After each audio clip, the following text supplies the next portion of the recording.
সকল নবীর সেরা নবী মুহাম্মদ রাসূল। সকল নবীর সেরা নবী মুহাম্মদ রাসূল। যাহারা গমনে ধন্য, যাহারা গমনে ধন্য হল মানব কুল। সকল নবীর সেরা নবী মুহাম্মদ, জোরে বলেন না, সকল নবীর সেরা নবী ওয়া উলামায়ে আহলে সুন্নতিহি আজমাইন। আম্মা বা'দ ফাআউযু বিল্লাহি মিনাশ শাইতানির রাজীম। বিসমিল্লাহির রাহমানির রহিম। আলহাকুমুত তাকাসুর হাত্তা যুরতুমুল মাকাবির। কাল্লা সাওফা তা'লামুনা সুম্মা কাল্লা সাওফা তা'লামুন।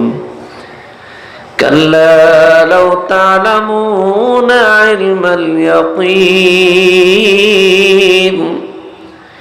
লাতারাবুন্নাল জাহিমা সুম্মা লাতারাবুন্নাহা আইনাল ইয়াকিন সুম্মা লাতুসআলুন্না ইয়াওমাইযিন আনিন নাঈম।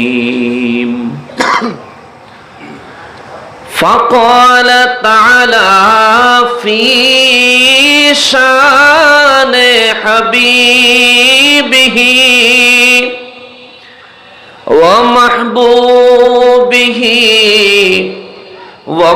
ومعشوقه مخبرا وآمرا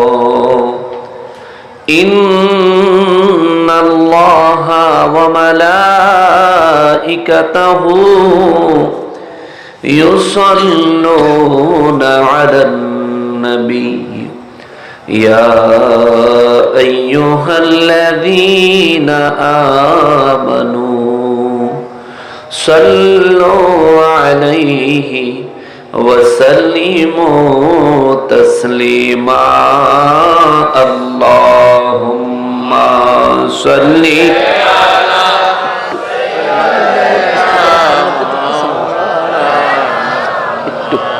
बालिश कोई बालिश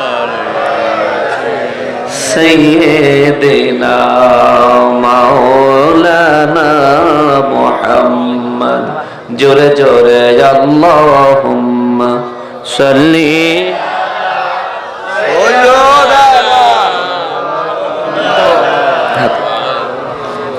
वाला आली सैयदना मौलाना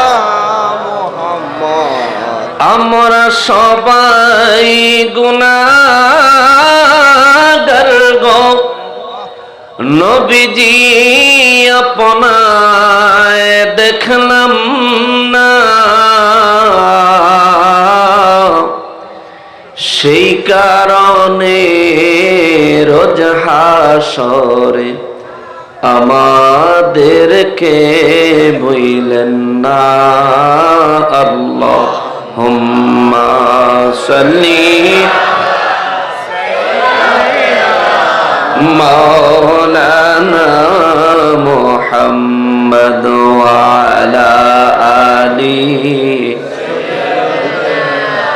মাওলানা সালাতুন ইয়া রাসূলুল্লাহ আলাইকুম সালামুন ইয়া হাবিবাল্লাহ আলাইকুম সালাতুন ইয়া রাসূলাল্লাহ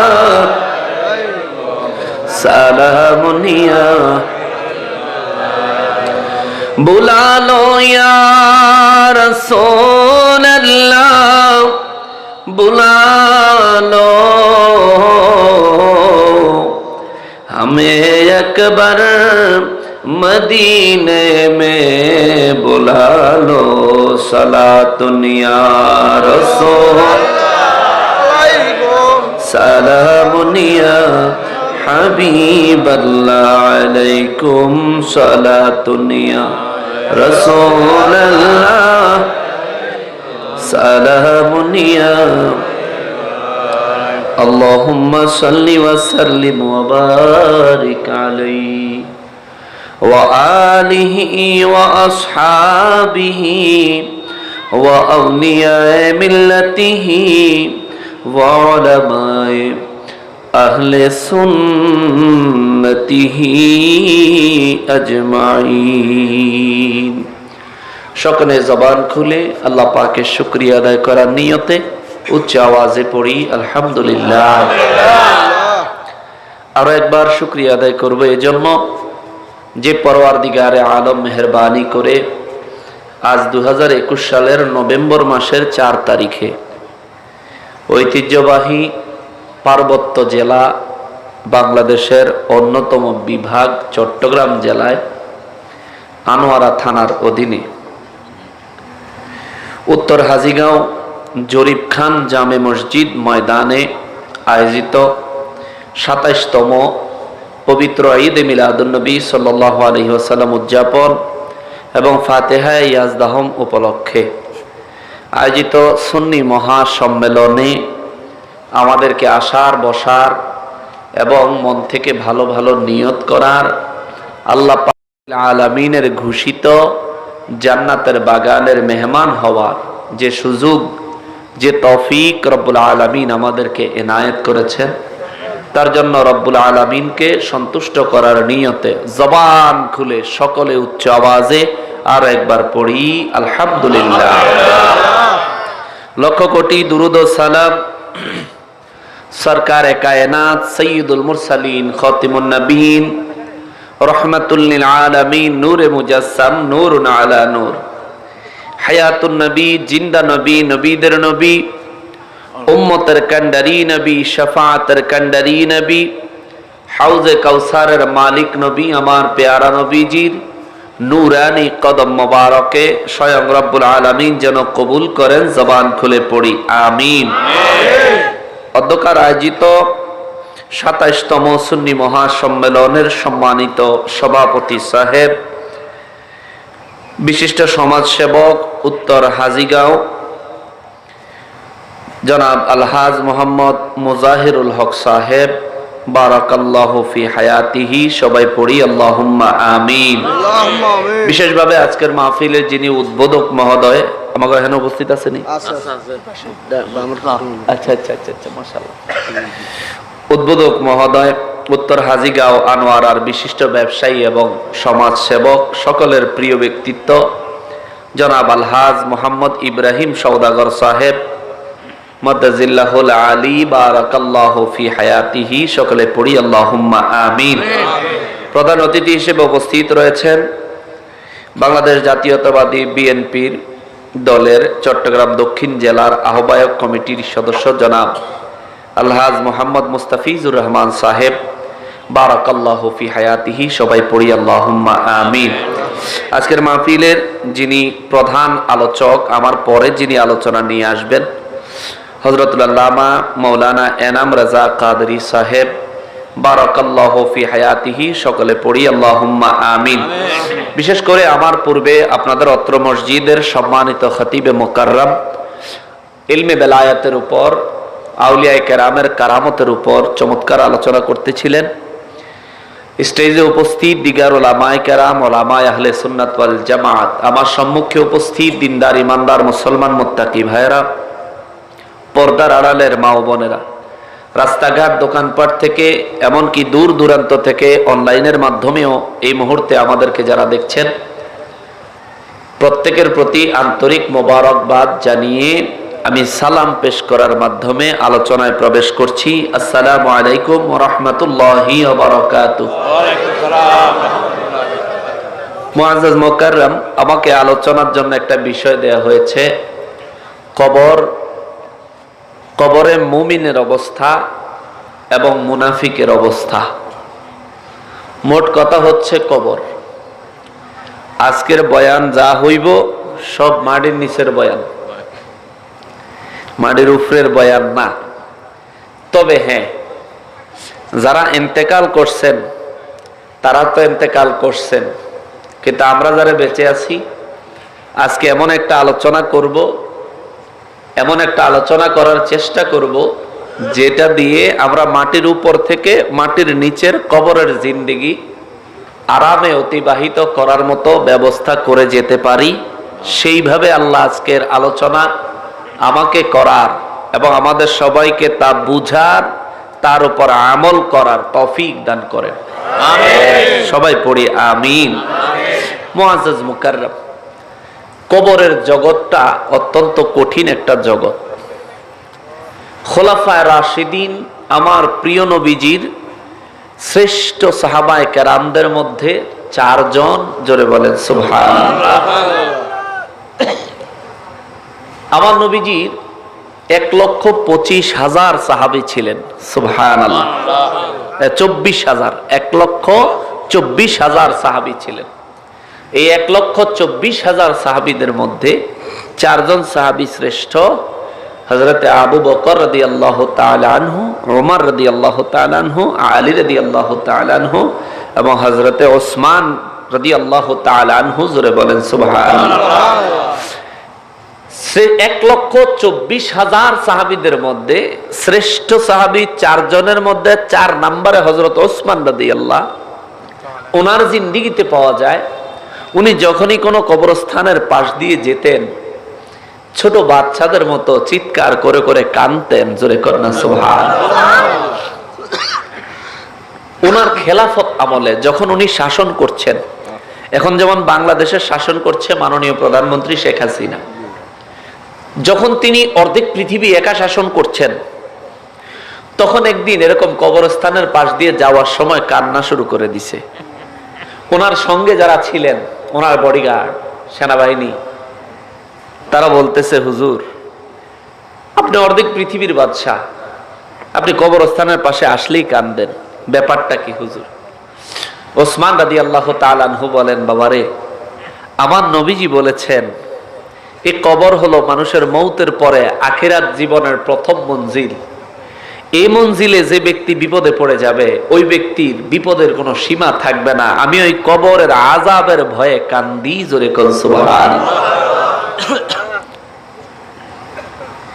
এই জায়গার মধ্যে শিক্ষণীয় বিষয় আছে রে বাবা, বুঝার বিষয় আছে।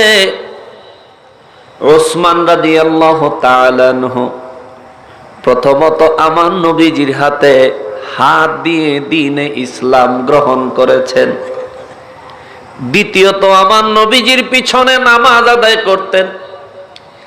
3 নম্বরে শ্রেষ্ঠ 4 সাহাবীর মধ্যে একজন। 4 নম্বরে তার অনেক সম্পদ ছিল, অনেক ধনী ব্যক্তি তিনি ছিলেন। সমস্ত ধন সম্পদ আমার নবীজির কদম মোবারকে দ্বীনে ইসলামের জন্য বিলায়া দিছে। এখানে শুধু শেষ নয় রে বাবা, হযরতে ওসমান রাদিয়াল্লাহু তাআলা আনহুর মর্যাদা, আমার নবীজির একে একে 2 জন কন্যা বিবাহ করে আমার নবীজির নুরানি জবান মোবারক থেকে জিন্নুরাইন উপাধি লাভ করেছেন, সুবহানাল্লাহ। জান্নাতের 10 জন সাহাবীর নামের লিস্টে আশারায়ে মুবাশশিরা 10 জন সাহাবায়ে কেরামের নামের লিস্টে যারা জিন্দা থাকতে জান্নাতের সার্টিফিকেট আমার নবীজি দিয়েছেন, তাদের মধ্যে হযরতে ওসমান রাদিয়াল্লাহু তাআলা আনহু একজন। এর মধ্যে আমাদের মধ্যে আছে, আমাদের কাছে আছে শুধু আমরা নবীর উম্মত, অন্য কোন সময়, অন্য কোন মর্যাদা, অন্য কোন বিষয়গুলো আমাদের মধ্যে নাই। ওসমান রাদিয়াল্লাহু তাআলা আনহু এত মর্যাদার অধিকারী হওয়ার পরেও কবর দেখলে চিৎকার দিয়া কাঁদতেন। আর আমাদের বর্তমান যে অবস্থা, ওসমান রাদিয়াল্লাহু তাআলা আনহুর জীবনী থেকে আমরা যদি শিক্ষা গ্রহণ করি, তাইলে আমাদের প্রথম কাজ হলো কবরের কথা মনে করে করে চিৎকার দিয়ে দিয়ে কাঁদা। কথা বলেন ঠিক কিনা? এই জন্য রব্বুল আলামিন আমাদেরকে দিক নির্দেশনা দিয়ে সতর্ক করে, সাবধান করে। সূরা আলে ইমরানের মধ্যে আল্লাহ বলেন, বিসমিল্লাহির রহমানির রহিম, ইয়া আইয়ুহাল্লাযীনা আমানুত্তাকুল্লাহা হাক্কা তুকাতিহি ওয়ালা তামুতুন্না ইল্লা ওয়া আনতুম মুসলিমুন। জবান খুলে পড়েন সুবহানাল্লাহ। আল্লাহ বলেন, ইয়া আইয়ুহাল্লাযীনা আমানু, ও ঈমানদার দলেরা, ইত্তাকুল্লাহ, তোমরা আমি আল্লাহকে ভয় করো। জোরে বলেন সুবহানাল্লাহ। সাহাবায়ে কেরাম বলেন, নবী গো, ওগো রাহমাতুল লিল আলামিন, আল্লাহকে কেমন ভয় করব? কেমন ভয় করলে উপযুক্ত ভয় হবে? আল্লাহ কয়, হাক্কা তুকাতিহি, যেমনটা ভয় করা উচিত তেমনটা ভয় করো।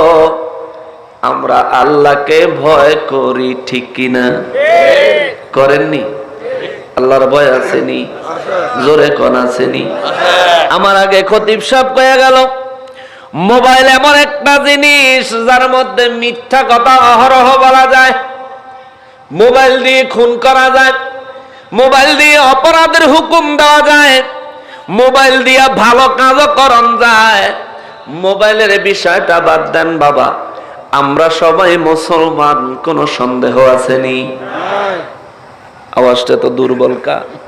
আমরা সবাই মুসলমান, কোন সন্দেহ আসেনি?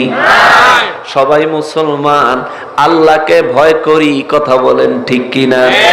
আবার মিথ্যা কথাও বলি, ঠিক কিনা? এটার মধ্যে আওয়াজ কম না? এটার মধ্যে আওয়াজ কম। বাবা, মিথ্যা কথা কইলে এক গুনাহ, আবার এইটারে অস্বীকার করলে আরেক গুনাহ। মিথ্যা কথা বলি না এমন মানুষ আছেননি? কম বেশি সবাই কয়, ইমাম সাহেবও কয়, খতিব সাহেবও কয়, বক্তায়ও কয়, হুজুরও কয়। বর্তমান জামানায় মনে হয় হাতে গোনা সারা বাংলাদেশের 16 কোটির মধ্যে বাচ্চা টাচ্চা ওই পীর মাসায় ওলি আল্লাহ যারা আছে, হ্যাঁ করে মনে হয় বাদ দেওয়া যাবে, নাহলে আমরার মতন মানুষ কার আর উপরে মিথ্যা কথা কয়ে বয়ে থাই, ঠিক কিনা বলেন? মিথ্যা কথা আমরা বলি। কিন্তু বাবার একটু আগে স্বীকৃতি দিয়েছেন, আমরা সবাই মুসলমান, আমিও মুসলমান, আমরা সবাই মুসলমান। আবার জিজ্ঞেস করলাম, সবাই আল্লাহকে ভয় করেন কিনা? সবাই বললেন হ্যাঁ, আমরা আল্লাহকে ভয় করি। যে ব্যক্তি আল্লাহরে ভয় করে ওই ব্যক্তি মিথ্যা কথা বলতে পারেনি। কথা কর। এবার ওয়াজ নিজের উপরে পড়ছে, ওয়াজ এবার নিজের উপরে পড়ছে। খালি আপনি উপরে না, আমার উপরেও পড়ছে। আমি কিন্তু খালি আমারে বাদ দিয়ে আপনি করে লুয়ে লই না, আমার শুদ্ধ লুয়ে লইস। কইছি ইমাম সাহেব, খতিব সাহেব, বক্তা যাই কন, কম বেশি মিশা কথা বলতেই কয়। আমরা আল্লাহকে ভয় করি, আবার মিথ্যা কথাও বলি।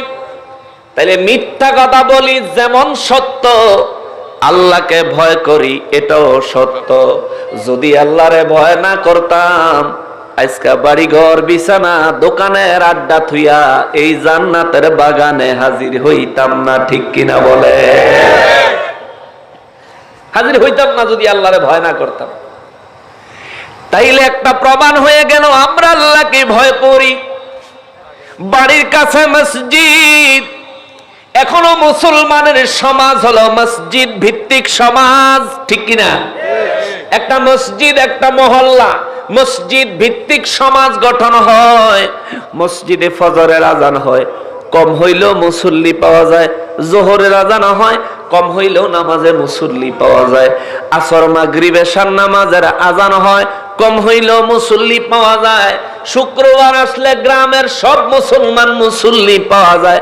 তাইলে বোঝা গেল আমরা আল্লাহরে ভয় করি, আবার জীবন ধারণের ক্ষেত্রে, উপার্জনের ক্ষেত্রে, চলাফেরার ক্ষেত্রে যায়া মিথ্যা কথা বলি, ওজনেও কম দেই, মানুষের ঠকাইও, মানুষের গালিও দেই, মানুষের কষ্ট দেই, মানুষের জমিন লাল ঠেলতে ঠেলতে 3 হাত ভিতরে লইয়া যায়। হ্যাঁ, আমাদের মধ্যে অন্যায়ের প্রবণতা আছে, অপরাধের প্রবণতা আছে। আমরা অন্যায় করি, মুসলমানও দাবি করি, নামাজও পড়ি, ওয়াজও শুনি, আবার আল্লাহকে ভয় করি, স্বীকারও করি। আমরা মুসলমান, তাও স্বীকার করি। তাহলে এই জায়গার মধ্যে পেশটা কোন জায়গা ঠিক করলে আমাদের এই কুঅভ্যাসগুলি পরিবর্তন হবে? ওই জায়গাটা হলো একটা জায়গা।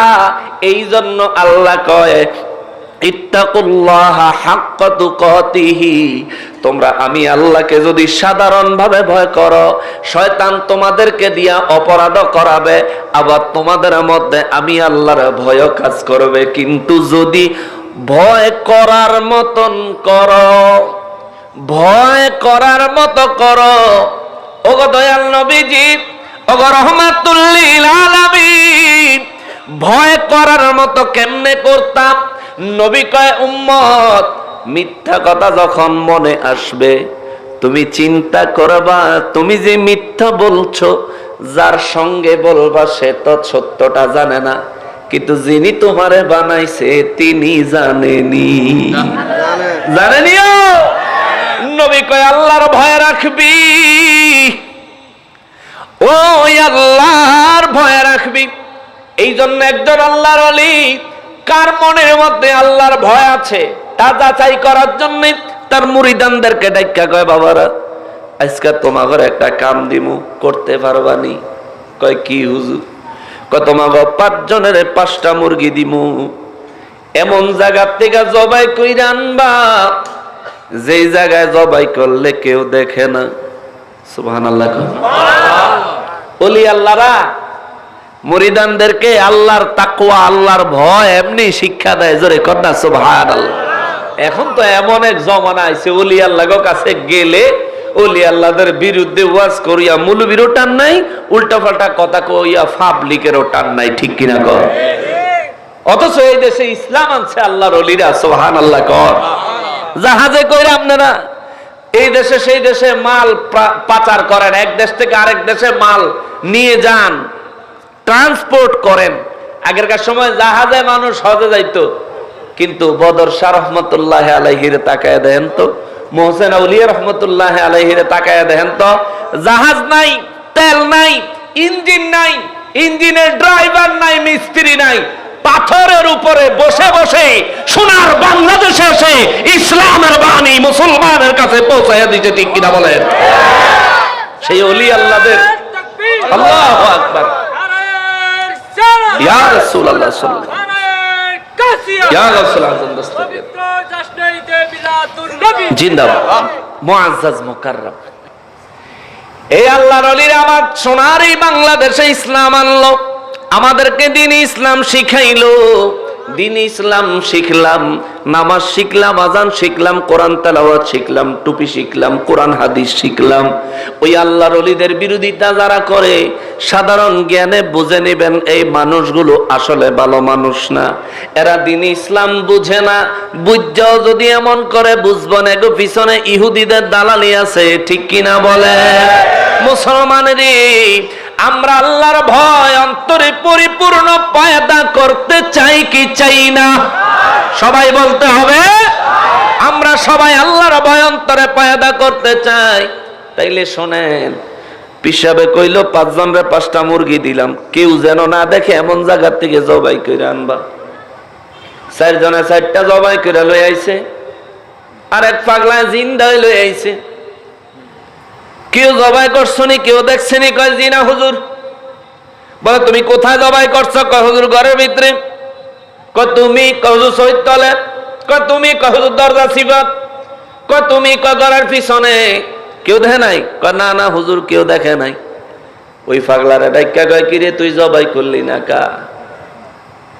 বলে হুজুর আমি জবাই করার জন্য ঘরের ভিতরে ঢুকছি, ডুইকা ডাইনে বামে তাকায় দেখি কেউ নাই।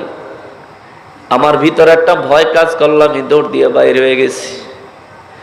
চোখের নিচে চেষ্টা করলাম, দরজা চিপা চেষ্টা করলাম, শেষ পর্যন্ত ঘরের পিছনে যায় জবাই করতে চেষ্টা করলাম। হুজুর যেখানেই যাই দুনিয়ার কেউ দেখে না, কিন্তু আমার মন বলে আল্লাহ তো দেখতেছে।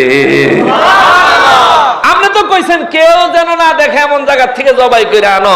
পীর সাহেব কয় বাবা আমার এই বছরের বেইসের মধ্যে তুমি কামালিয়ত হাসিল করেছো। সুবহানাল্লাহ, তুমি তাকওয়া হাসিল করেছো। আমাদের তাকওয়া থাকতে হবে এমন, দোকানে মাল বিক্রি করছেন, ওজনে কম দিতে সুযোগ আছে, দিয়েন না।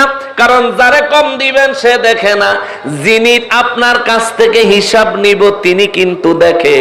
অতএব আল্লাহ কয় ইত্তাকুল্লাহ হাক্কা তুকাতিহি, আমি আল্লাহকে ভয় করো, ভয় করার মতো করো। আমি কবরে বয়ান করব রে বাবা, কবরে বয়ান করব, তবে নিজেদেরকে একটু প্রস্তুত করে নেই বাবা। আজকে থেকে আল্লাহর ভয় অন্তরে থাকবে, কম না বেশি? জোরে বলেন কম না বেশি? আজকে থেকে মিথ্যা কথা বলবো, মিথ্যা কথা বলবো।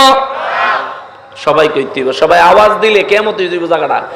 আজকে থেকে আমরা কেউ মিথ্যা কথা বলবো, আজকে থেকে কারো মনে কষ্ট দিব, আজ থেকে কাউকে গালি দিব, কাউরে ওজনে কম দিব, কেউ বিপদে পড়লে সাহায্য না করে চুপচাপ দাঁড়ায়া থাকবো। রাজি আছেন? রাজি আছেন? আল্লাহ কবুল করেন। জোরে কর, আরো জোরে কর। আল্লাহ জান্নাতের বাগানে বসে জান্নাতের মেহমানেরা ওয়াদা দিয়েছে, আল্লাহ তুমি তাদেরকে এই ওয়াদা রক্ষা করার জন্য শয়তানের সব ধরনের ওয়াসওয়াসা থেকে তাদেরকে হেফাজত করো। জোরে বলেন আমিন। মুসলমানেরা রে, আমার পেয়ারা নবীর উম্মতেরা রে, বলবেন হুজুর আপনি আল্লাহর ভয়ের উপর এতটা জোর দিচ্ছেন কেন? কারণ আছে রে বাবা, আমার আল্লাহ এই আয়াতের লাস্টে দিয়ে যায় কয় ওয়ালা তামুতুন্না, আর তোমরা মৃত্যুবরণ করিও না, আর তোমরা কবরে যাত্রী হইও না, কবরে যাইও না, কবরে যাত্রী হইও না, মৃত্যুবরণ করিও না। বাবা বুঝে থাকলে জবাব দেন, আমাদের হায়াতের মালিক কে? মৌতের মালিক কে? ওই আল্লাহ কয় মৃত্যুবরণ করিও না, অর্থাৎ আমাগো ইচ্ছার উপর ছাড়তাছে, ও বান্দা মরিস না, মরিস না, মরিস না। সাহাবীরা কয় নবী গো কবে মৌত আসবো এই ব্যাপারে তো আমরা জানি না, মৃত্যুর উপর তো আমাদের কোনো কর্তৃত্ব নেতৃত্ব নাই। তাইলে আল্লাহ যে বললেন ও বান্দা ওয়ালা তামুতুন্না, আর তোমরা মৃত্যুবরণ করিও না। নবী গো, ও নবী আমরা মৃত্যুর থেকে কিভাবে বাঁচবো? আমার নবী কয় সাহাবীরা মৃত্যুবরণ করিও না বলতে আল্লাহ বলছে হায়াত থাকতে কলবের মাইরা ফালাইও না। নবী গো কি করতে হবে? আল্লাহ কয় ওয়ালা তামুতুন্না ইল্লা ওয়া আনতুম মুসলিমুন। ও বান্দা নিজের অন্তরে, নিজের চরিত্রে, নিজের পোশাকে, আশাকে, আমলে, আখলাকে, চলাফেরায়, ব্যক্তিগত জীবনে, সামাজিক জীবনে, রাষ্ট্রীয় জীবনে, পারিবারিক জীবনে যতক্ষণ পর্যন্ত মুসলমান ইসলামী শরীয়তের আইন বাস্তবায়ন করতে না পারবা, আমি আল্লাহর পরিপূর্ণ ভয় যতক্ষণ পর্যন্ত নিজের জীবনের প্রত্যেকটা সেক্টরে বাস্তবায়ন করতে না পারবা, ততক্ষণ পর্যন্ত তুমি চেষ্টা করে যাও। আর যতক্ষণ পর্যন্ত তুমি পরিপূর্ণ চেষ্টা না করবা তুমি মুসলমান না, মুসলমান না। আর যখন তুমি পরিপূর্ণ চেষ্টা করবা আমি আল্লাহ তোমারে মুসলমান বানায়া দিব, মুসলমান হয়ে কবরে আসলে আমি আল্লাহ তোমার জন্য পুরস্কারের ব্যবস্থা রাখছি। জোরে কম সুবহানাল্লাহ। আল্লাহ কয় ইল্লা ওয়া আনতুম মুসলিমুন, মুসলমান না হইয়া কবরে আসিও না, মুসলমান না হইয়া কবরে আসিও না। আমরা মুসলমান, বাড়ির টেলিভিশন আসেনি, স্টার জলসা চলেনি, কথা কয়েন এখন মনে চলে না। বিদেশি চ্যানেল কি বন্ধ চলে? ভারতের 24টা চ্যানেল বাংলাদেশে চলে। আমরা এগুলি সব মোটামুটি একটা হিসাব কিতাব ওই পত্রিকার তেনে করছি। ভারতের 24টা চ্যানেল চলে, খেলার চ্যানেলগুলো বাদ দিয়া বাকি বিভিন্ন সিনেমা অনুষ্ঠান যেগুলি দেখায়, প্রত্যেকটা অনুষ্ঠানে সেকেন্ডে সেকেন্ডে পূজার ভিডিও দেখায়। হ্যাগো ভগবান, হ্যাগো শিবজি, হ্যাগো রামজি, হ্যাগো কৃষ্ণজি, হ্যাগো হনুমানজি, হ্যাগো মা কালী, মা দুর্গা, ঠিক কিনা বলে? তারা দেখায় কেন? তারা হিন্দু ধর্মাবলম্বী, তারা হিন্দু ধর্মাবলম্বী, তারা তাদের ধর্মীয় চর্চা এই সিনেমার ভিত্তে, মিডিয়ার ভিত্তেও চালায়। আর আমরা মুসলমান, আমাদের দেশে যদি ইসলামিক কালচার দিয়া যদি সিনেমা করে তাহলে আমাকে ফলাফল আবার এটি দেখতো। অথচ ভারতের তারা আন্তর্জাতিক ভাবে এটা দিয়ে ব্যবসা করে খায়। মুসলমান হ্যাগো ব্যবসার ব্যাপারে আমরা কোনো মাথা ব্যথা নাই, কিন্তু আমি একটা কথা জানতাম চাই, আমরা মুসলমান, আমার ঘরে আজান হবে, আমার ঘরে কোরআন তেলাওয়াত হবে, আমার ঘরে হাদিস শরীফের তেলাওয়াত হবে, আমার ঘরে নাতে রাসূল হবে, আমার ঘরে আল্লাহ পাকের হামদে বাড়ি তাআলা হবে, আমার ঘরে জিকির আজকার হবে, আমার ঘরে খতমে গৌসিয়া হবে, আমার ঘরে মিলাদ শরীফ হবে, আমার ঘরে দ্বীন ইসলামের কাজকর্ম বাস্তবায়ন হবে। কিন্তু সব বাদ চলছে স্টার জলসা, জি বাংলা, বিভিন্ন নাটক, বিভিন্ন এপিসোড, বিভিন্ন সিরিয়াল চলছে। বিপরীতে ফায়দা হচ্ছে কি দেখেন, অনেক মানুষের সংসার ভাঙে, অনেক বউরা স্বামীর অবাধ্য হয়ে যায়, অনেক বউরা স্বামীদেরকে তার মা বাবার বিরুদ্ধে উস্কায়, ঠিক কিনা বলেন? এ শিখতেছে, আপনি টাকা দিয়ে কিনা দিচ্ছেন জাদুর বাক্স একটা, এটা দিয়ে শিখতেছে। মুসলমানেরই ও মুসলমান, আল্লাহ কয় বান্দা মুসলমান না হইয়া কবরে আসিও না, মুসলমান না হইয়া মৃত্যুর পথযাত্রী হইও না। মুসলমান রে এই জন্য আল্লাহ কয় বান্দা তোরে বানাইছি আমি, দুনিয়া বানাইছি আমি, তোরে হায়াত দিছি আমি, তোরে সুস্থ রাখছি আমি, তোরে রিজিক দেই আমি, তোর এই রিজিক খাওয়ার মতো শক্তি সামর্থ্য ক্ষমতা দিছি আমি। ও মুসলমান রে, তবু তুমি দুনিয়ার লোভ লালসা রং তামাশায় পড়ে থাকো। আল্লাহ তাআলা আমাদের প্রতি অত্যন্ত আক্ষেপের সঙ্গে সূরাতুত তাকাসুরের মধ্যে আমাদেরকে উল্লেখ কইরা আল্লাহ বলেন, বিসমিল্লাহির রহমানির রহিম, আলহাকুমুত তাকাসুর হাত্তা যুরতুমুল মাকাবির। আওয়াজ করে পড়েন আল্লাহু আকবার। আল্লাহ কয়, ও দুনিয়াবাসী, তোরে বানাইলাম আমি, পৃথিবীতে পাঠাইলাম আমি, রিজিক দেই আমি, সুস্থ রাখি আমি, এই রিজিক ভক্ষণ করার মতো শক্তি সামর্থ্য দেই আমি। কিন্তু বান্দা তুই দুনিয়ার মোহে রং তামাশায় পাগল হইয়া গেছস, দুনিয়ার রং তামাশায় তুই পাগল হইয়া গেছস রে বান্দা। তবে আমি আল্লাহ জানি তোর এই পাগলামিটা হাত্তা যুরতুমুল মাকাবির, কবরে ঢুকনের আগ পর্যন্ত তোর এই পাগলামিটা থাকবো। জোরে বলেন নাউজুবিল্লাহ। আল্লাহর কথা ঠিক না ভুল? ঠিক। আমরা দুনিয়ার মোহে মোহাচ্ছন্ন হই কি হই না? জোরে বলেন হই কি হই না? আমার একটা বাড়ি আছে আর একটা লাগবো, একটা গাড়ি আছে আর একটা লাগবো, একটা জমি আছে আর একটা লাগবো, একটা মোবাইল আছে আর একটা লাগবো, ঠিক কিনা বলেন? দুনিয়ার মোহ। সোনার অলংকার আমার ঘরে এক সেট আছে আর এক সেট লাগবো। মুসলমানেরই আল্লাহ কয় বান্দা তুই কবরে ঢোকার আগ পর্যন্ত তোর মনে এই ধরনের প্রবণতা থাকে, তবে ভুইল্লা যায়ও না।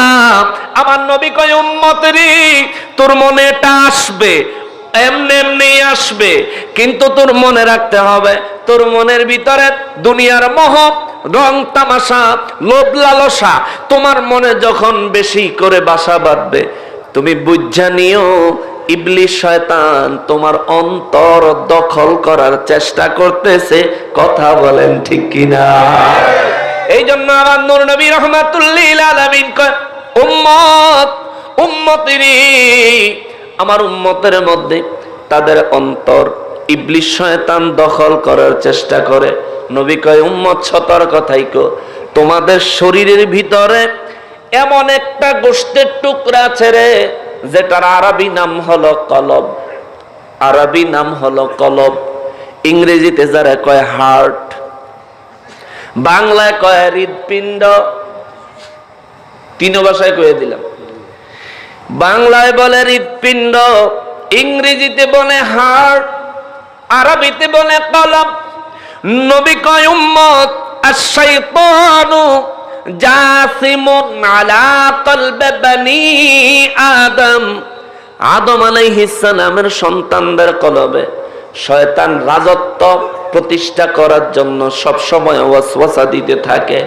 এরে উম্মত, দুনিয়ার রং তামাশা লোভ লালসা তোমার মধ্যে যখন আসবে, বুঝজানিও শয়তান তোমার ওয়াসওয়াসা দিচ্ছে, তোমার অন্তরের অধিকাংশ জায়গাটা শয়তান দখল করে নিছে। উম্মত তওবা করিও, তওবা করিও। সাহাবীরা বলেন নবী গো, ওগো রাহমাতুল্লিল আলামিন, আমাদেরকে দুনিয়ার সম্পত্তির প্রতি আন্তরিকতা থাকা, কামনা বাসনা থাকা উচিত নয়। আমার নবী বলেন না রে সাহাবী, না না না। ও নবী, নবী গো কি কারণে? আমার নবী বলেন শোনো, একটা মানুষ যখন মারা যায় তখন তার কাছে তিনটা জিনিস থাকে, তিনটা জিনিস। সুবহানাল্লাহ। মানুষ মারা গেলে কয়টা জিনিস থাকে? কথা বলেন কয়টা? নবী বলেন একজন মানুষ মারা গেলে, তাফসীর ইবনে কাসির থেকে বলছি, নবী বলেন উম্মত একজন মানুষ মারা গেলে তিনটা জিনিস রাইখা যায়। এক নম্বরে তার সম্পদ, দুই নম্বরে তার পরিবার, নবী বলেন তিন নম্বরে হলো তার আমল। জোরে বলেন সুবহানাল্লাহ। সম্পদ, নবী বলেন মারা যাবার সাথে সাথে সম্পত্তি তোমার ত্যাগ করে। যত সম্পদের মালিকানা তোমার ছিল, সব সম্পদের মালিকানা তোমার শেষ।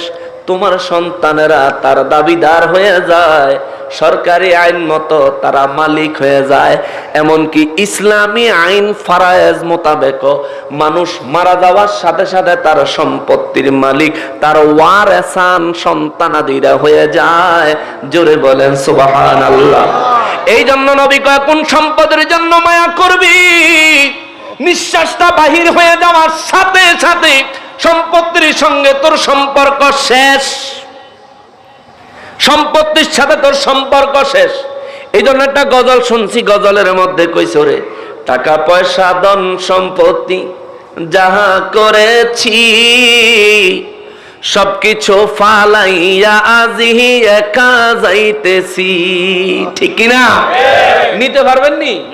সাথে 10 লাখ লাখ খানিক টাকা হতো নেওয়া দিব নাকি? 1 পয়সাও দিব না।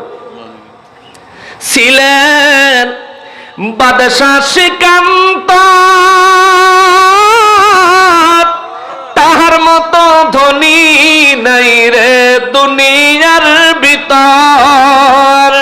ওরে খালি হাতে চলে গেলেন, খালি হাতে চলে গেলেন, কিছুই নিলেন না।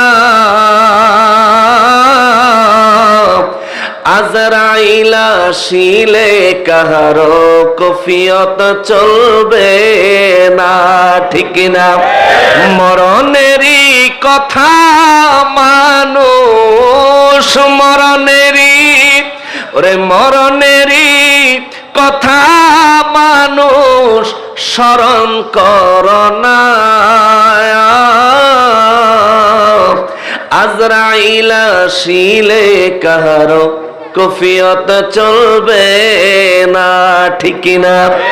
এই জন্য কবি কয়, ওরে টাকা পয়সা ধন সম্পত্তি যাহা করেছি সব কিছু ফালাইয়া আজি একা যাইতেছি, সব কিছু ফালাইয়া আজি একা যাইতেছি।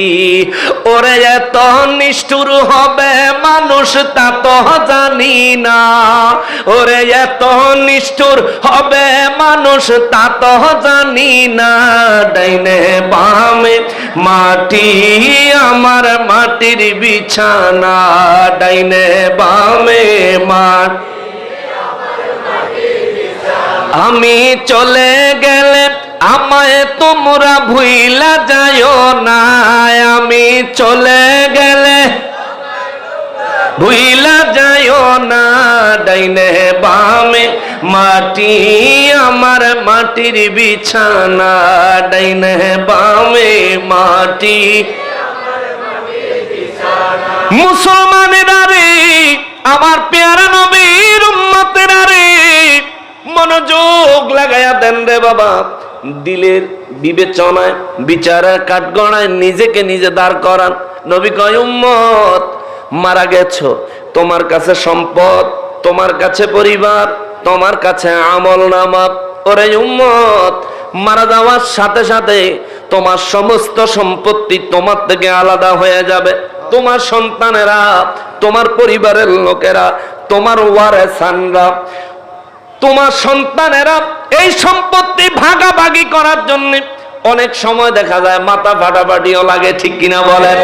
মুসলমানের নবী কয়, উম্মত যে সম্পদ মারা যাওয়ার সাথে সাথে তোমার সাথে সম্পর্ক শেষ, ওই সম্পত্তির লোভ লালসায় তুমি পাগল হইয়া যাও না।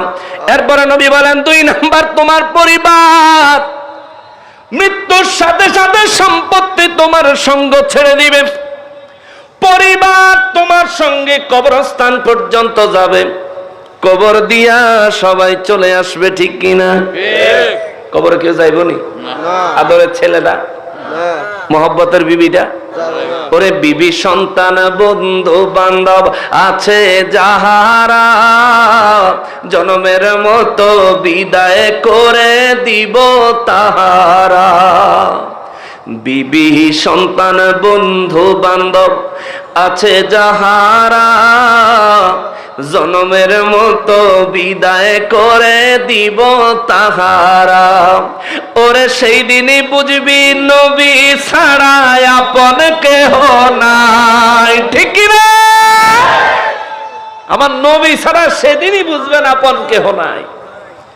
ওরে সেই দিনে বুঝবি নবী ছাড়া আপন কেহ না, ডাইনে বামে মাটি আমার মাটির বিছানা, ডাইনে বামে আমার মাটির। অসুবিধা হয় আপনাদের? চট্টগ্রামের মানুষ তো নাত রসুল গজল গাওয়ার উস্তাদ, সারা দেশে যেখানেই যায় আপনাকে মতন মজা হয় না। মুসলমান, এই জন্য আমার নূর নবী রহমাতুল লিল আলামিন কয়, উম্মত তোমার বিবি, তোমার সন্তান, বন্ধু বান্ধব কবরস্থান পর্যন্ত যাবে, কবর দিয়া চলে আসবে, কবরের ভিতরে তোমার সঙ্গে যাবে যেই জিনিসটা, ওই জিনিসটা হলো তোমার আমলনামা। নবী কয়, উম্মত আমলনামা সুন্দর করিও, কবরে নাজাত পাইবি, আমি নবী তোর পক্ষে দাঁড়াবো। জোরে বলেন সুবহানাল্লাহ। বিবি, সন্তান, পরিবার, আত্মীয় স্বজন কেমন ভাবে তারা আমাদেরকে ছাইরা যাইব রে, একটু বাস্তবতার দিকে খেয়াল করে দেখেন। মুসলমান, নবী বলছেন কবরস্থান পর্যন্ত যাইব, তারপরে সবাই বিদায় নিব। কিন্তু কিছুদিন আগে করোনা হয়েছে, করোনার সময় কত মানুষ মারা গেল। আমার গাউসিয়া কমিটির ভাইয়েরা যায় মানুষ লাশ দাফন করে, ছেলে বাবারে দেখতে আসে না, বিবি বাবারে দেখতে আসে না, ছেলে বাবা জানাজায় আসতে চায় না, ছেলে বাবারে মাটি দিতে চায় না, ঠিক কিনা বলে? আমার গাউসিয়া কমিটির ভাইয়েরা দিল দিয়া হৃদয় দিয়া করুণার ভয় উপেক্ষা করে রসুলে পাকের মহব্বতে আল্লাহর ভয়ে নবীর উম্মতদেরকে একে একে হাজার হাজার লাশ দাফন করেছে। আলহামদুলিল্লাহ। আমার এই গাউসিয়া কমিটির কোন ভাইয়ের কোন করুণা কোন অসুবিধা হয় না। এবার হবা বলে রক্ষা করার মালিক কে? আল্লাহু আকবার। ইয়া রাসূলুল্লাহ, ইয়া রাসূলুল্লাহ, জিন্দাবাদ, জিন্দাবাদ, জিন্দাবাদ। অথচ দেখেন আমাদের দেশে দিন ইসলাম নিয়ে লম্বা লম্বা কথা কই না অনেক সংগঠন আছে, কিন্তু করোনার সময় মানুষ মারা গেলে তাদেরকে কবর দেওয়ার কবর দেওয়ার জন্য গাউসিয়া কমিটি ছাড়া আর কেউ নাই। এতেই বোঝা গেছে যে যারা সুন্নিয়তের বিপরীতে, আল্লাহ রসুলের মহব্বতের বিপরীতে, গাউসিয়া কমিটির বিপরীতে, আমার হুজুর কেবলার বিপরীতে যারা কথা বলে, প্রকৃতপক্ষে তারা ইহুদিদের দালাল, শয়তানের দোসর। এটা প্রমাণ হয়ে গেছে। মানুষ মারা যাওয়ার পর আপনাদেরকে করুণার ভয় আপনার ভিতরে, আল্লাহর ভয় নাই? এক মুসলমানের প্রতি আরেক মুসলমানের 6টা হক। একটা হক হইল কোন মুসলমান মারা গেলে তুমি জানাজায় উপস্থিত হবে। সুবহানাল্লাহ। মুসলমানের আমার নূর নবী রাহমাতুল লিল আলামিন যেন বললেন তোমার পরিবার তোমাকে ছেড়ে দিবে, কথাটা সত্য না মিথ্যা? কথা কোন? বাস্তব নি? বাস্তব। নবী বলেন উম্মত তোমার কবরে একটা জিনিস যাবে, সেটা হলো আমল, সেটা হলো আমল। নবী গো, ও নবী, কোন আমলটা আমরা করব, কিভাবে আমল করব? আমার নূর নবী রাহমাতুল লিল আলামিন কয় উম্মতেরে, এরে উম্মত আখলিস দীনাকা ইয়াকফিকাল আমালুল কলিল। জবান খুলে পড়েন সুবহানাল্লাহ। নবী কয় উম্মত আমি নবীর সঙ্গে মহব্বতের সম্পর্ক রাখিও, আমারে ভালোবাসিস, আমার প্রতি অন্তরে মহব্বত পরিপূর্ণ রাখিস, আমি নবীর প্রতি ঈমানে কোনো দিকে ঘাটতি করিস না। উম্মত তুই আমল করবি, ভালো ভালো আমল করবি, বেশি বেশি আমল করবি। কোন আমল ভালো? এখন প্রশ্ন হইল কোন আমল ভালো? বাবা ফরজ, ওয়াজিব, সুন্নাতে মুআক্কাদা আমল এগুলো ভালো, আবার নফল আমল এইগুলোও ভালো, কিন্তু ফরজ, ওয়াজিব, সুন্নাতে মুআক্কাদা আমল এইটা যে ব্যক্তি ঠিক মতো আদায় করে, আল্লাহ কয় ওই ব্যক্তি আমি আল্লাহর নৈকট্য লাভ করে। জোরে বলেন সুবহানাল্লাহ। হাদিসে কুদসির মধ্যে আমার আল্লাহ কয় আমার যেই বান্দা ফরজ, ওয়াজিব, সুন্নাতে মুআক্কাদা আমলগুলো ঠিক মতো করে, ওই বান্দা আমি আল্লাহর, আমি রব্বুল আলামিনের নৈকট্য লাভ করে। আর আমার বান্দার মধ্যে যে ব্যক্তি ফরজ, ওয়াজিব, সুন্নতে মুআক্কাদা ইবাদত ঠিক রাইখা বেশি বেশি পরিমাণে নফল আমল করে রে, আমার ওই বান্দা কেবল আমার নৈকট্য লাভ করে ক্ষান্ত হয় না, আমার ওই বান্দা আমি আল্লাহর ভালোবাসা অর্জন করে। জোরে বলেন সুবহানাল্লাহ। আল্লাহর ভালোবাসা পেয়ে যায় যে ব্যক্তি ফরজ, ওয়াজিব, সুন্নতে মুআক্কাদা ইবাদত ঠিক রেখে বেশি বেশি পরিমাণে নফল আমল করে। জোরে কন্যা সুবহানাল্লাহ। তাহলে কবরের মধ্যে যাওয়ার জন্য আমরা যদি প্রস্তুতি নিতে চাই, আমাদের প্রথম কাজ হবে ফরজ, ওয়াজিব, সুন্নতে মুআক্কাদা ঠিক রাখা। ঠিক কিনা বলেন? দ্বিতীয় কাজ হবে বেশি বেশি পরিমাণে নফল আমল করা। অনেকে কইবেন হুজুর কোন নফল আমল করলে আল্লাহ কেমন খুশি হবে, কোন নফল আমলের দ্বারা কবর আযাব থেকে মুক্তি পাওয়া যাবে, এই বিষয়টা আমাদেরকে একটু ক্লিয়ার করে বলে দেন হুজুর। বাবারে আপনার জন্য একটা সৎ পরামর্শ, এই বিষয়টা অনেক ব্যাপক, যদিও ওই বিষয়ে আমার আলোচনা না, সেজন্য আমি ওদিকে ঢুকলাম না। তবে আপনার জন্য অনুরোধ, আপনি যদি কবর আযাব থেকে বাঁচতে চান, আল্লাহর রাসূলের প্রকৃত মহব্বতকারী উম্মত হতে চান, আপনি যদি রব্বুল আলামিনের ভালোবাসার পাত্র হতে চান, আপনাকে বলবো আপনি একজন হক্কানি আল্লাহর ওলির দরবারে যাবেন।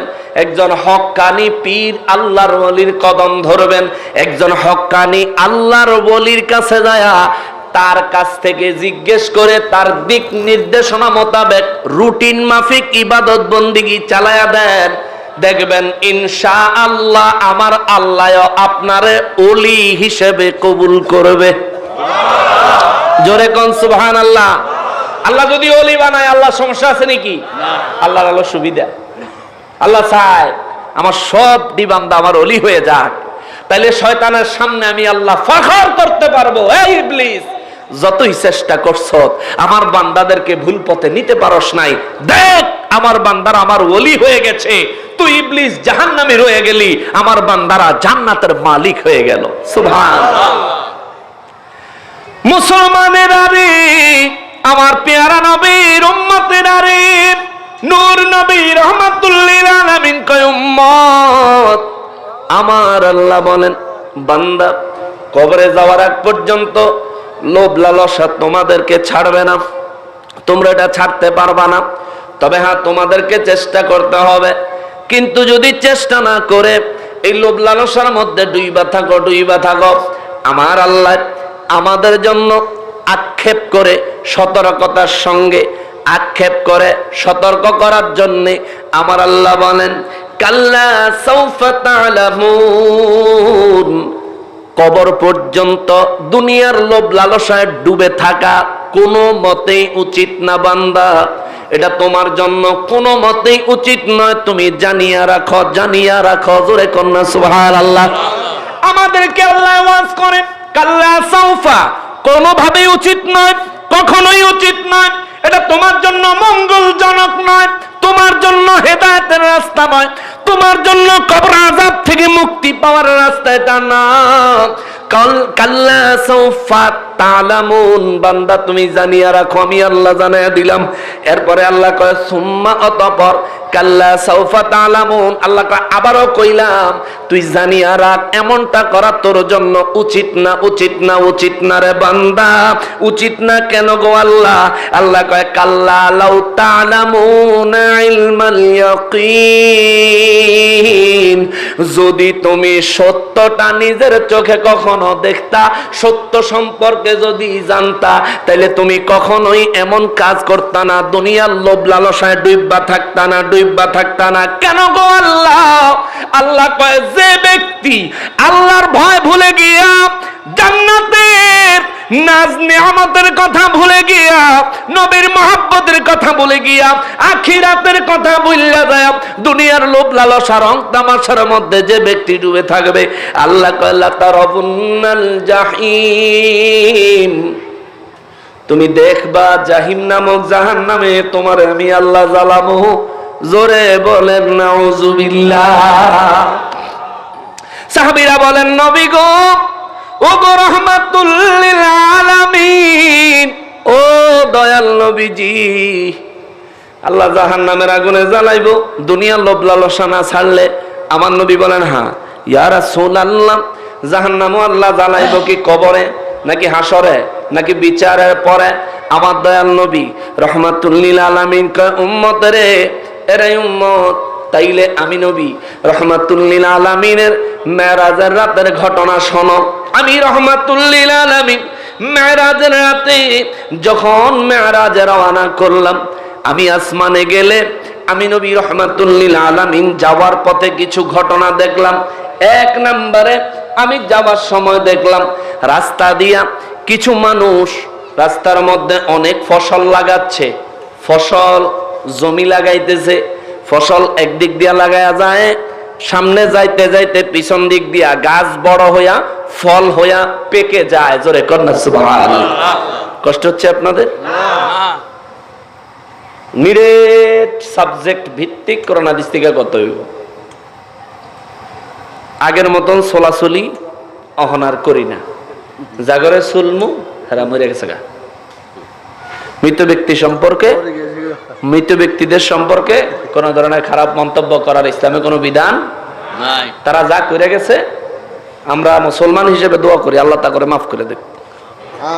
আমার জোরে কেন আল্লাহ করে মাফ করে দেখ, মুসলমান হিসেবে দোয়া করি।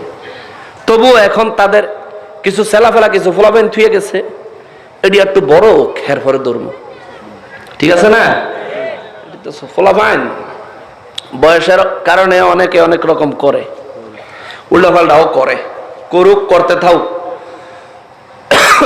আমরা চুপ আছি দেখে যদি মনে করে বলে আমরা হেগো লগে হার মেনে লাইছি, না, আমরা তোমাদের সুযোগ দিছি, নিজেরা নিজেরা শুধরাও, নাহলে সময় এলে ঠিক জায়গা মতন ধর্ম কথা কোন ঠিক কিনা? মুসলমান সবাই একটু দুরূদ শরীফ পড়েন, আল্লাহুম্মা সাল্লি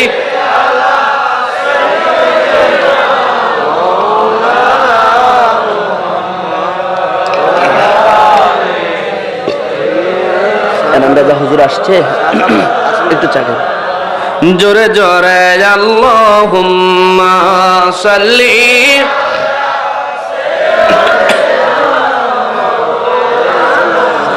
মুহাম্মদ ওয়া আলা আলি মাওলানা। মুসলমান, আমার নবীজির মেরাজের কথা বলতেছিলাম, মনে আছে নি?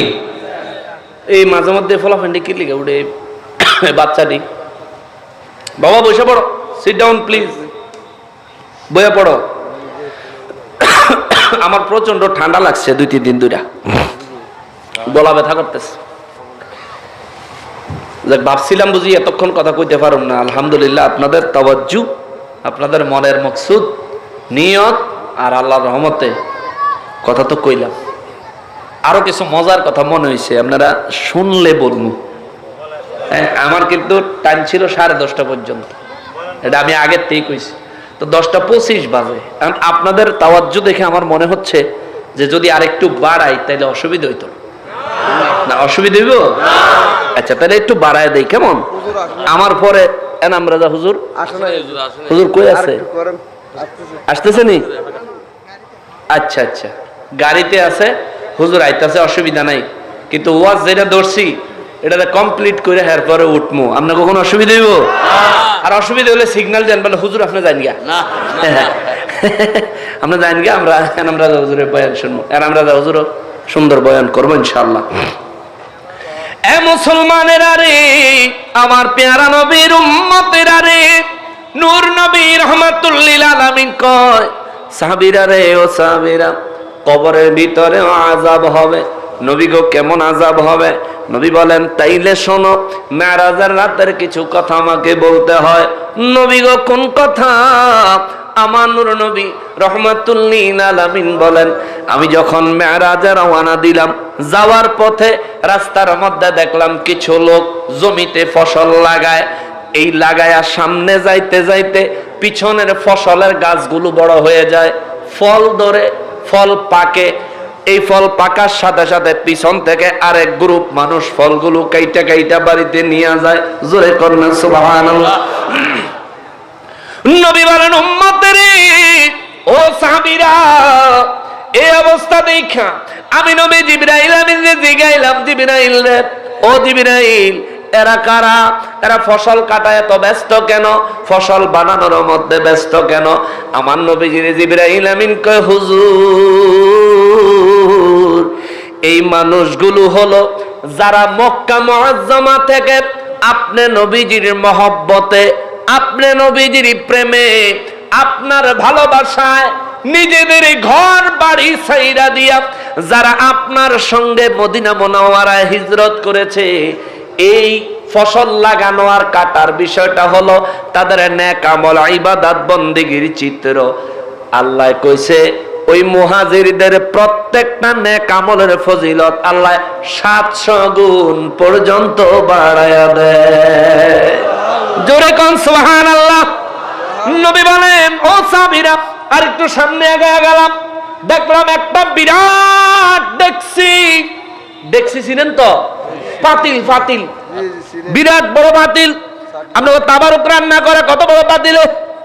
নবী বলেন উম্মত, বিরাট বড় একটা পাতিল দেখলাম, এই পাতিলে অনেক সুস্বাদু গোশত রান্না করা। সুবহানাল্লাহ। পাশে আর একটা পাতিল দেখলাম, ওই পাতিলের মধ্যে পচা গোশত, দুর্গন্ধযুক্ত, একবারে যেগুলোর গন্ধ নেওয়ার মতো ক্ষমতা। মানুষের মধ্যে নাই। এমন দুর্গন্ধ পচাযুক্ত গোশত এক পাতিলায়, আরেক পাতিলায় ভালো রান্না করা গোশত।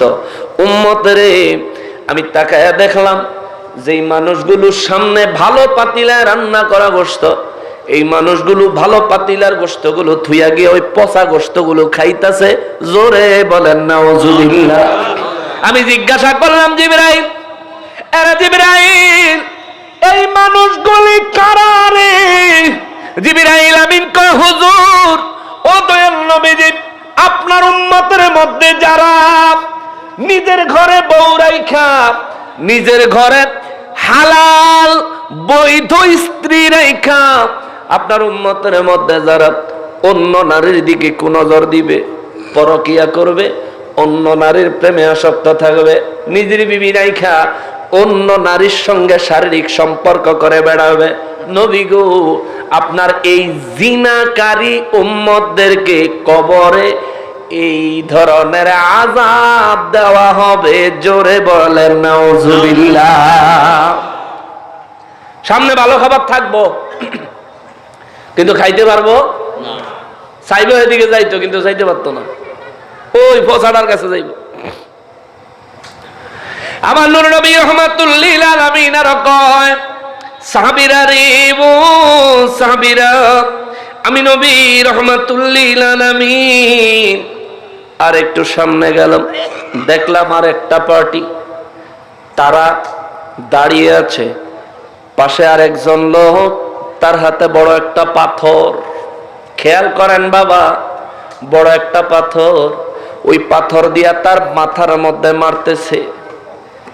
পাথরটা এত জোরে আঘাত করতেছে, নবী কয় ওই ব্যক্তির মাথাটা পাথরের আঘাতে ভেঙে ছিটকে চৌচির হয়ে যাচ্ছে, বিভিন্ন জায়গায় গিয়া মাথার ভাঙা অংশ পড়ছে, শরীরের মধ্যে মাথার অস্তিত্ব থাকতেছে না, এমন ভাবে তার মাথায় আঘাত করতেছে। যেই লোকটা পাথর মারতেছে, একবার মারার পরে এই লোকটা পাথরটারে গিয়া খুইজা আবার হাতে নিয়া আবার মারার জন্য রেডি হইতে হইতে আল্লাহর কুদরতে ওই ব্যক্তির ভাঙা মাথাটা আবার ভালো মাথা হয়ে যায়।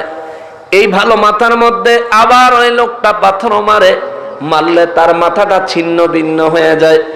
এইভাবে চলছে, পাথর হাতে নেওয়ার আগেই তার মাথা সুস্থ হয়ে যায়।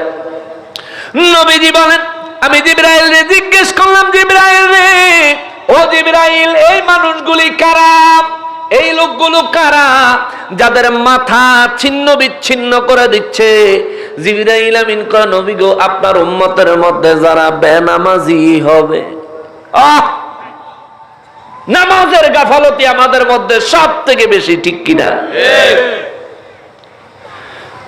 জিবরাইল আমিন কয়, নবী গো, ও দয়াল নবীজি, আপনার উম্মতের মধ্যে যারা বেনামাজি হবে, বেনামাজি, হুজুর, তাদেরকে কবরের মধ্যে এই ধরনের শাস্তি দেওয়া হবে। আমার নূর নবী রাহমাতুল লিল আলামিন চক্ষু মোবারকের পানি মোবারক ছাড়তে ছাড়তে নবী আমার রাহমাতুল লিল আলামিন আবার সামনের দিকে রওনা করলেন। নবী বলেন, একটু সামনে যায়া আমি দেখি একটা লোকের সামনে বিরাট একটা বোঝা। বোঝা বুঝেন তো? বোঝা আর কি, এটা তো শুদ্ধ বাংলায়ও বোঝা কয়, আপনাদের আঞ্চলিক ভাষায় মনে হয় বোঝাই বলে না, বোঝা। নবী বলেন, বিরাট একটা বোঝা, অনেক বড়। এই বোঝাটা সে মাথায় তোলার চেষ্টা করলো, সে মাথায় নিতে পারতেছে না। মাথায় নিতে না পারার পর এমনি বোঝা বড় হয়ে গেছে, মাথায় নিতে পারে না। নবী বলেন, এই লোকটা এই বোঝাটা থুইয়া তবুও চতুর্দিক থেকে আরো জিনিসপত্র জোগাড় কইরা বোঝাটারে আরো বড় করতেছে। কত বড় ব্যাকল! নবী কয়, জিবরাইল রে, ও জিবরাইল, এই ব্যাকলটা কে রে জিবরাইল? জিবরাইল আমিন কয়, নবী গো, ও নবী, এটা হলো দুনিয়ার ওই বাটফার যে মানুষের তেনে টিয়া পয়সা হাওলাত নাই কিন্তু ফেরত দেয় না। আসেনি এরো ভদ্রলোক? কয়দিন পরে পরে জায়গা দেশের তেনে বাইগা এক একটা কোম্পানি আইয়ে মানুষের তেনে টিহা নেয়, 6 মাসে দ্বিগুণ, 3 মাসে দ্বিগুণ। 1 মাসে দ্বিগুণ, মানুষের ইচ্ছা মতন টেহা দেয়, 6 মাস পরে দ্বিগুণ, কোম্পানি বিচলে মন যায়। আসেনি এমন জালিয়াত? আচ্ছা, হেরা তো কোম্পানি বড় বড় বাটফার, কিন্তু আমাদের সমাজের মধ্যে কিছু ফুসকি মুসকি বাটফার আছে না? মানুষের তো 500 টাকা, 1000 টাকা, 2000 টাকা, 5000, 10,000 টাকা যদি হাওলাত নিতারে। আর সব থেকে বড় বুদ্ধিমান হাওলাত নৈন্য বেড়া হইলো আদম ব্যাপারী, বিদেশ পাঠায় যে, ঠিক কিনা? বিদেশ পাঠায় যে যাইবেন প্রাইম মিনিস্টারের অফিসে, আপনার কাম শুধু খালি চা বানাইবেন, প্রাইম মিনিস্টার আপনি চা বানায় দিবেন আর আপনি কফি বানায় খাইবেন, এই আপনার কাম। চাকরি আরে সব দেন 10 লাখ টিয়া পয়সা দিচ্ছেন, যাওয়ানোর পরে গিয়ে দেখবেন যে আপনার কাম পড়ছে রাস্তা জারি দেন, ঠিক না? এরকম হয়। আর গেলে তো ভালো, অনেক আদম ব্যাপারী আছে, মানুষের কাছ থেকে ফাস্টফুডও নেয়, টিয়া খাওয়া নেয়, পরে আর আদম ব্যাপারীর খুঁজে পাওয়া যায় না। এ মুসলমান, আপনি আদম ব্যাপারী হন, বিদেশে লোক পাঠানেওয়ালা হন, সমিতির মালিক হন, আপনি কোম্পানি হন, সাধারণ ব্যক্তি হন, বিপদে পড়ছেন, কারো কাছ থেকে টাকা হাওলাত নিছেন, কিংবা কোনো ব্যক্তি আপনার কাছে বিশ্বাস কইরা আমানত রাখছে, নবী কয় উম্মত আমানত সুন্দর মতো গোছায়া ফেরত দিও। আমি নবী কোনদিন আমানতের খেয়ানত করি নাই। যেদিন আমি রহমাতুল্লিল আলামিনকে হত্যা করার জন্য মক্কা মুআজ্জামার 100 তাগড়াই যুবক আমি নবীজির হুজরা মোবারকের চতুর্দিকে ঘেরাও দিয়ে দাঁড়ায় রইল। আমি নবীজি হুজরা মোবারকের ভিতরে, হযরতে আলী রাদিয়াল্লাহু তাআলা আনহু ভিতরে, আমার দয়াল নবী বলেন ওটা ছিল আমার হিজরতের রাত। আমি নবী হিজরতের হুকুম পাইলাম, আমি নবীজি আল্লাহরে কইলাম আল্লাহ গো 100 যুবক চতুর্দিকে দাঁড়ায় রয়েছে, তাদের সামনে থেকে আমি নবী কেমনে যাব? আল্লাহ কয় হুজুর আপনারে যাইতে কইছি আমি, কেমনে যাইবেন সেই ব্যবস্থাও আমি করব, কোনো চিন্তা কইরেন না। জোরে কোন সুবহানাল্লাহ। জিবরাইল আমিনের নবী কয় জিবরাইল কি করব রে? কয় হুজুর আল্লাহ কইছে চিন্তা করতেন না, এবার আপনার যা মন চায় তা করেন, আমি তো কিছু জানি না হুজুর। আমার নবীজি এক মুষ্টি মাটি নিলেন, মাটির মধ্যে কি যেন পড়ে ফু দিলেন, এই মুষ্টির মাটি ছেড়ে দিলেন। 100 যুবক প্রত্যেকের চোখের মধ্যে 3টা করে বালুর কণা গিয়ে ঢুকছে। জোরে কোন সুবহানাল্লাহ। এখন চোখ গসতে গসতে চোখের মধ্যে বালু গিয়ে যখন ঢুকছে, চোখ গসতে গসতে কতক্ষণ পরে লাল হয়ে গেছে গা, হেতে গেছে গা মাতালার মতো নইয়া। হেতে সামনে যেটারে পাইছে ভাবছে এইটাই বুঝি মুহাম্মদ সাল্লাল্লাহু আলাইহি ওয়াসাল্লাম, ওই যে গেল গা রে কইয়া সামনেটারে কুপ দিয়ে মারলিস। হেরাই হা করে মারামারি শুরু করছে। নবী বলেন উম্মত ওই বিপদের দিনেও আমি নবী আমানতের কথা বলি নাই। আমার নবীজি আলী রাদিয়াল্লাহু তাআলা, আলী আমার জন্য 100 যুবক দাঁড়াইছে, আলী রে তারা আমরা হত্যা করার চেষ্টা করতেছে, ও আলী তুমি যাও আমার বিছানায় শুয়ে পড়ো, আর আমার কাছে কিছু আমানত আছে। নবীজি আমানতটা আলী রাদিয়াল্লাহু তাআলা বুঝাইয়া দিলেন, আলী এই আমানতটা কালকের থেকে আগামী 3 দিনের মধ্যে তুমি মক্কার মানুষদেরকে বুঝাইয়া দিয়া 3 দিন পরে তুমি মদিনা মুনাওয়ারায় আয়ো। 3 দিন পর তোমার সাথে আমার মদিনা মুনাওয়ারায় দেখা হবে। জোরে বলেন সুবহানাল্লাহ। নবী আমার এই কথা বলে যখন বের হয়ে যাবেন, হযরতে আলী রাদিয়াল্লাহু তাআলা আনহু পিছন থেকে টাইনা ধরছে, ইয়া রাসূলুল্লাহ, নবী গো নবী আমার 2টা কথা আছে হুজুর, দয়া কইরা জবাব দিয়া যান। আমার নবী কয় কি? কয় হুজুর আপনি সত্যি করে কোন, আপনি কি আল্লাহর হুকুমে হিজরত করতেছেন না মক্কার কাফেরদের ভয়ে হিজরত করতেছেন?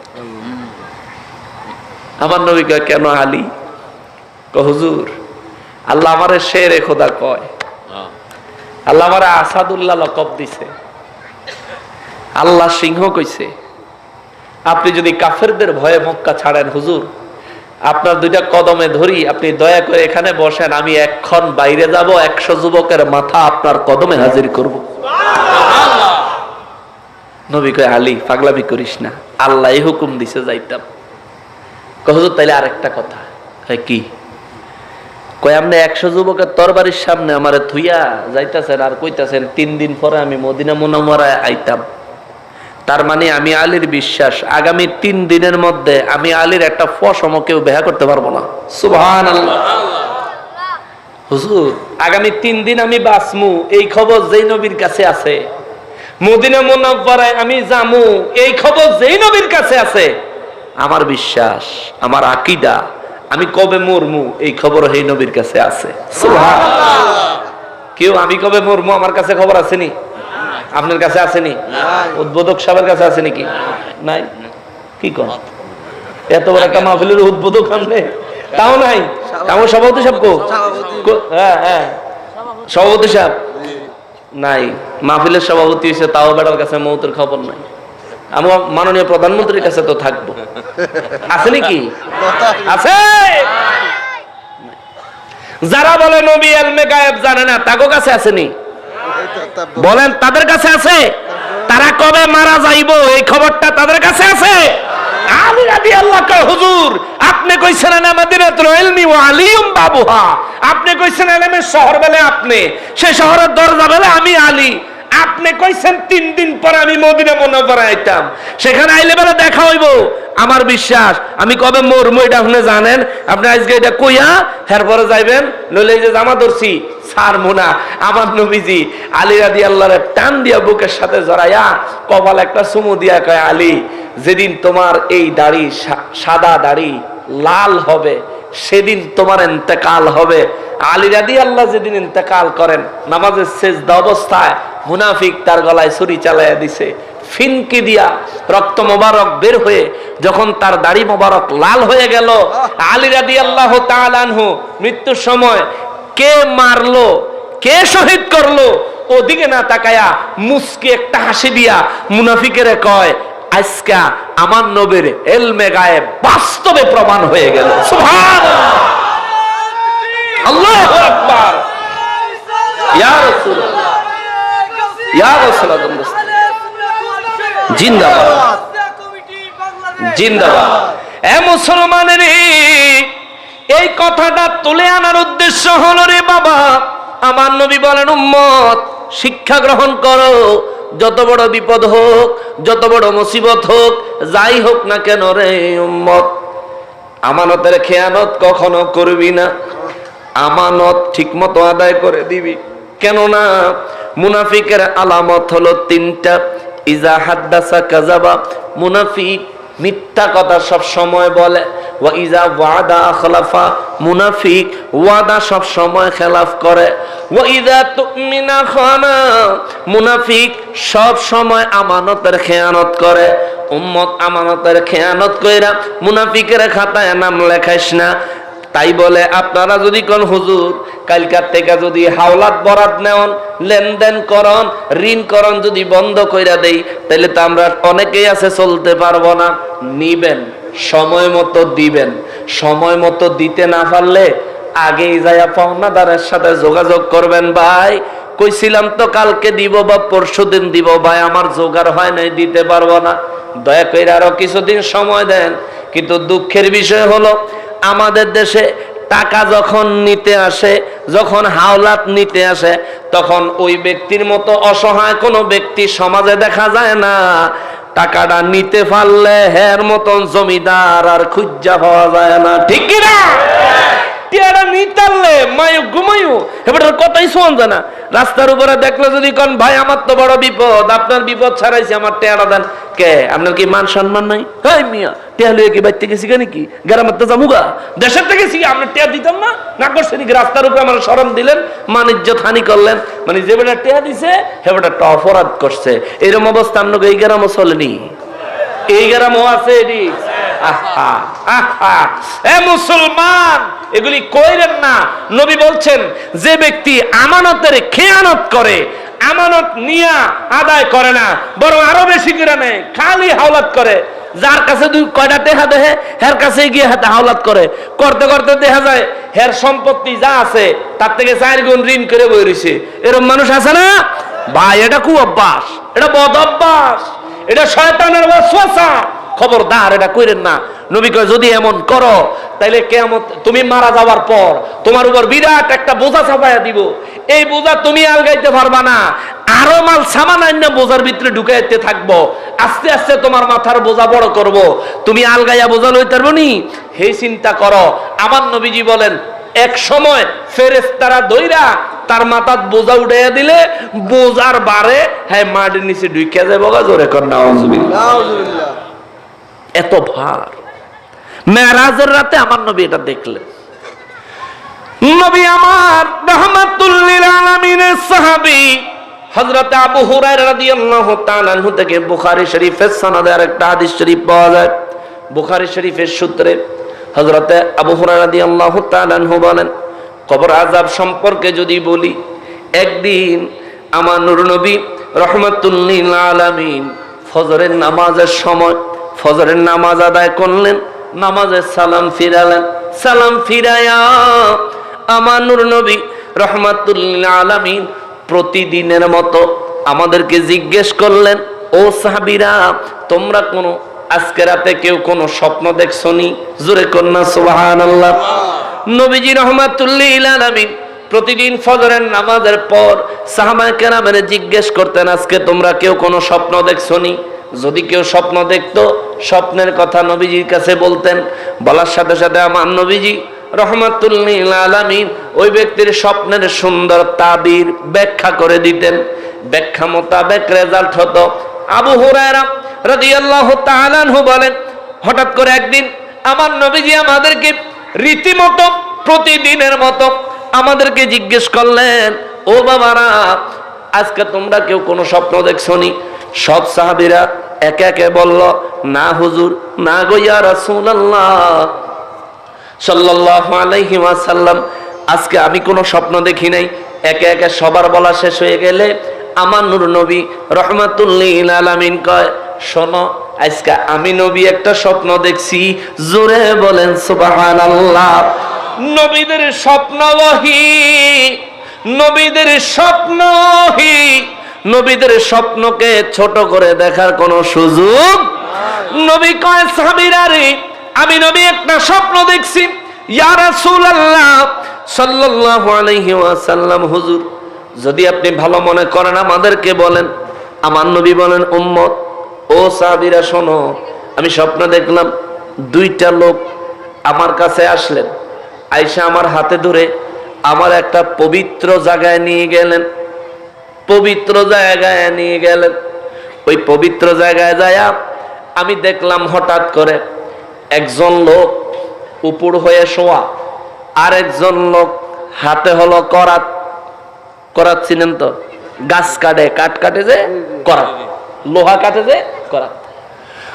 নবী বলেন, উম্মত, আমি তাকায়া দেখি করাত নিয়ে একটা লোক দাঁড়িয়ে রয়েছে, আর একটা লোক উপর হয়ে শুয়ে রয়েছে। আমার নবী বলেন, উপর হয়ে শুয়ে থাকা লোকটার উপর আচমকা ওই লোকটা তার পেছনের শরীরের পায়খানার রাস্তা পেছনের জায়গা দিয়া করাতটা চালায়া দিল। তার গোটা শরীরটা চিরতে চিরতে চিরতে চিরতে বুক থেকে গলা, গলার থেকে ঘাড়, ঘাড়ের থেকে ধরে একেবারে মাথার মগজ পর্যন্ত তার শরীরটা চিরে ফেললো। জোরে বলেন নাউজুবিল্লাহ। চিরা করাতটা বাহির কইরা নিলে আবার তার শরীরটা জোড়া লেগে গেল। নবীজি বলেন, এই লোকটারে আবার চিৎ করে শোয়াইলো। চিৎ করে শোয়াইয়া আবার সামনের দিক থেকে তার শরীরটা কাটা শুরু করলো। করাত দিয়া কাটতে কাটতে তার মাথা পর্যন্ত আনলো। আনার পর এইভাবে একবার ঘুরাইয়া পিছন থেকে মাথা পর্যন্ত কাটে, আবার ঘুরাইয়া সামনের থেকে মাথার মগজ পর্যন্ত কাটে। আমি আমার সঙ্গে যারা ছিল তাদেরকে জিজ্ঞেস করলাম, এরা কারা, এমন করছে কেন? তারা দুইজন বললেন, বলবো ইয়া রাসূলুল্লাহ, দয়া করে সামনের দিকে চলেন। জোরে বলেন সুবহানাল্লাহ। নবী বলেন, আমি সামনের দিকে গেলাম। সামনের দিকে যা দেখি একটা লোক দাঁড়ায় রয়েছে, একটা লোক বসে আছে, একজন লোক বসে আছে। প্রথম জন শোয়া ছিলেন, দ্বিতীয় জন নবী বলেন যায় দেখি তারা বসে রয়েছে। এই লোকটারে চতুর্দিক থেকে পাথর নিক্ষেপ করতেছে। পাথর নিক্ষেপ করে তার মাথা ছিন্ন বিচ্ছিন্ন করে দিচ্ছে। তারা সবাই পাথরগুলো আবার হাতে নিতে নিতে এই ব্যক্তির মাথা আবার জোড়া লেগে যায়। আবার পাথর নিক্ষেপ করে, তার মাথা ছিন্ন বিচ্ছিন্ন হয়ে যায়। সাহাবীরা কয়, ইয়া রাসূলুল্লাহ, এটা কি কথা? নবী বলেন, হ্যাঁ, আমিও দেখে আশ্চর্য হয়ে যাই। আমি জিজ্ঞেস করলাম, এরা কারা, এমন করে কেন? ওই দুইজন আমারে বলবো ইয়া রাসূলুল্লাহ, দয়া করে একটু সামনের দিকে চলেন। নবী বলেন, আমি সামনের দিকে গেলাম, যায় দেখি বিরাট একটা গর্ত, চুলার মুখের মতো। চুলা, ভাত তরকারি রান্না করে যে চুলা ছিলেন তো, চুলা। নবী বলেন, চুলার মুখের মতো একটা মুখ। ওই মুখ দিয়ে তাকায়া দেখি মুখটা ছোট, কিন্তু ভিতরে বিশাল জায়গা। হঠাৎ করে দেখি ওই জায়গার মধ্যে অনেকগুলো মানুষ, পুরুষ নারী সবাই, অনেকগুলো মানুষ। এতগুলো মানুষ ওই জায়গায় দেখে আমি নবীজি হতভম্ব হয়ে তাকিয়ে আছি। ওই মানুষগুলো ওখানে সবাই চিৎকার করতেছে। হঠাৎ করে ওই জায়গা, ওই গর্তের ভিতরে আগুন লেগে গেল। আগুন জ্বলা যখন শুরু করলো, এই মানুষগুলো এখান থেকে বের হয়ে আসার চেষ্টা করলো, কিন্তু ভিতরে জায়গা বেশি, মুখটা ছোট, একটা মানুষও বাহির হইতে পারলো না। আগুন মুহূর্তের মধ্যে তাদেরকে ভস্ম করে দিল, শেষ করে দিল, নিশ্চিহ্ন করে দিল। হঠাৎ আগুনটা নিভে গেল, আবার তারা আগের মতো নিজেদের শরীর পাওয়া গেল। আবার হঠাৎ করে আগুন লাগলো, আবার তারা ভস্ম হয়ে গেল। এইভাবে চলতেছে। আমার সঙ্গে দুইটা লোকেরে কইলাম, এই সত্যি করে বলো, এই যে এখানে এই লোকগুলা এইভাবে আগুনে জ্বলতেছে, ঘটনাটা কি? ওই দুইজনে কয়, ইয়া রাসূলুল্লাহ, বেয়াদবি নিবেন না, আপনারে বলবো দয়া করে আর একটু সামনের দিকে চলেন। আমার নবীজি সামনের দিকে গেলে, নবী কয়, সামনে আগায়া দেখি বিরাট একটা রক্তের সমুদ্র। বিরাট একটা রক্তের সমুদ্র। সমুদ্রের মাঝখানে একটা লোক হাবুডুবু খাচ্ছে। ওই লোকটা এই রক্তের সমুদ্র থেকে উঠার জন্য সমুদ্রের কিনারে সাঁতার কাটতে কাটতে আসার চেষ্টা করে। সমুদ্রের কিনারে একটা লোক দাঁড়ায় রয়েছে, হাতে একটা শাবল নিয়ে। কি শাবল? শাবল চিনেন? মাটিতে গর্ত করে যে লোহার শাবল, খন্তা কয়। কেন আপনাদের এলাকায় কয় খন্তা, আমার এলাকায় খন্তা কয়, কিন্তু বইয়ের ভাষায় কয় শাবল। একটা লোক শাবল নিয়ে দাঁড়িয়ে আছে। আমার নবী বলেন, উম্মতেরি, ওরে উম্মত, ওই লোকটা সাঁতার কেটে কেটে যখন নদীর কিনারে আসলো, ওই লোকটা শাবল দিয়ে তার মাথার মধ্যে আঘাত করলো। আঘাত করার পর ওই লোকটা আঘাতের যন্ত্রণায় চিৎকার করতে করতে দ্বিতীয়বার আঘাত যেন করতে না পারে, এই ভয়ে সে সাঁতরায় আবার মাঝখানে চলে যায়। যাইতে যাইতে তার মাথার ক্ষত ভালো হয়ে যায়। আবার সে কিনারে আসার চেষ্টা করে, আবার তার মাথার মধ্যে আঘাত করে, আবার সে মাঝখানে যায়। আমি জিজ্ঞেস করলাম, এই লোকটাকে আর ওই লোকটাকে যে তারে আঘাত করতেছে? ওই দুইজন বলে, হুজুর, ও দয়াল নবীজি, বলবো গো নবী, দয়া করে আর একটু সামনের দিকে চলেন। জোরে বলেন সুবহানাল্লাহ। নবী বলেন, এই চারটা ঘটনা দেখা সামনে আগাইলে দেখি বিরাট একটা সবুজ উদ্যান। উদ্যান মানে বিরাট একটা মাঠ, বিরাট একটা সবুজ মাঠ। ওই জায়গায় বড় একটা গাছ, ওই গাছের গোড়ায় একজন বৃদ্ধ বুজুর্গ ব্যক্তি, তার চতুর্দিকে কতগুলো শিশু বাচ্চা। তার সামনে অল্প একটু দূরেই একটা লোক খালি আগুন ধরাইতেছে, আগুন ধরাইতেছে। সুবহানাল্লাহ। নবী বলেন, জিজ্ঞেস করলাম, এরা কারা? ওই লোকটাকে, বাচ্চাগুলো কারা? এই বৃদ্ধ লোকটাকে, আর ওই যে ওখানে আগুন ধরায় ওই লোকটাকে। তারা দুইজন আমারে কইল, নবী গো, ও নবী, বেয়াদবি নিয়েন না গো নবী, বলবো দয়া করে আর একটু সামনের দিকে চলেন। আমার নবী বলেন, আমি আর একটু সামনের দিকে চলতে গিয়া দেখি তারা আমারে কয় গাছে উঠতাম। সুবহানাল্লাহ। যেই গাছের গোড়ায় ওই বুজুর্গ ব্যক্তি বসে আছে। নবী বলেন, আমারে গাছে উঠতে বললেন। আমি তাদের সঙ্গে গাছে উঠলাম। উঠে গাছের উপরে দেখলাম বিরাট একটা ঘর। সুবহানাল্লাহ। ঘর। ওই ঘরের ভিতরে কতগুলো নারী, কতগুলো পুরুষ, কতগুলো যুবক, কতগুলো যুবতী, সব ধরনের মানুষ সেখানে দেখলাম। কিন্তু আগে যেমন দেখছি ফিডাফিডি মারামারি, এদের মধ্যে এমন কিছু দেখলাম না। দেখলাম আলহামদুলিল্লাহ, এরা শান্তিতে বসবাস করতেছে। জোরে বলেন সুবহানাল্লাহ। নবী বলেন, ওইখানে আমি এদের অবস্থা দেখলাম, জিজ্ঞেস করলাম, এরা কারা? ওই দুই লোক তারা সঙ্গে সঙ্গে ঘর থেকে বের হয়ে আসলেন এবং আমাকে বললেন, ইয়া রাসূলুল্লাহ, বের হয়ে আসেন, বলবো আপনাকে, দয়া করে আমাদেরকে আরেকটু সময় দেন। আমার নবী বলেন, আমি তাদের সঙ্গে বের হয়ে আসলে তারা আমারে আরেকটা ঘরে লয়ে গেল। ওই ঘরটার মধ্যে যায় দেখি ওখানে কিছু বৃদ্ধ লোক আর কিছু যুবক লোক, কিছু বৃদ্ধ বয়স্ক লোক আর কিছু যুবক লোক। ওখানে কোনো মহিলা দেখি নাই, ওখানে কোনো বাচ্চা দেখি নাই, বৃদ্ধ লোক আর যুবক লোক কিছু দেখলাম। আমার নবী বলেন, দেখা ওই ঘরে যখন জিজ্ঞেস করলাম এরা কারা, ওই দুইজন আমারে বললেন, হুজুর দয়া করে বাইরে আসেন। আমার নবীজি বাইরে গেলে নবীজিরে কয়, হুজুর ও দয়াল নবীজি, এবার আপনি দয়া করে বলেন কোনটার থেকে জানতে শুরু করবেন।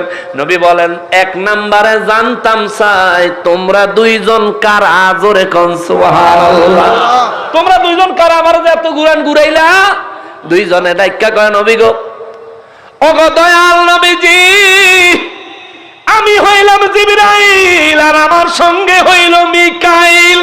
সুবহানাল্লাহ। বাস্তবে না স্বপ্নে? স্বপ্নে। কথা কর। স্বপ্নে। বাস্তবে না স্বপ্নে? স্বপ্নে। স্বপ্নে।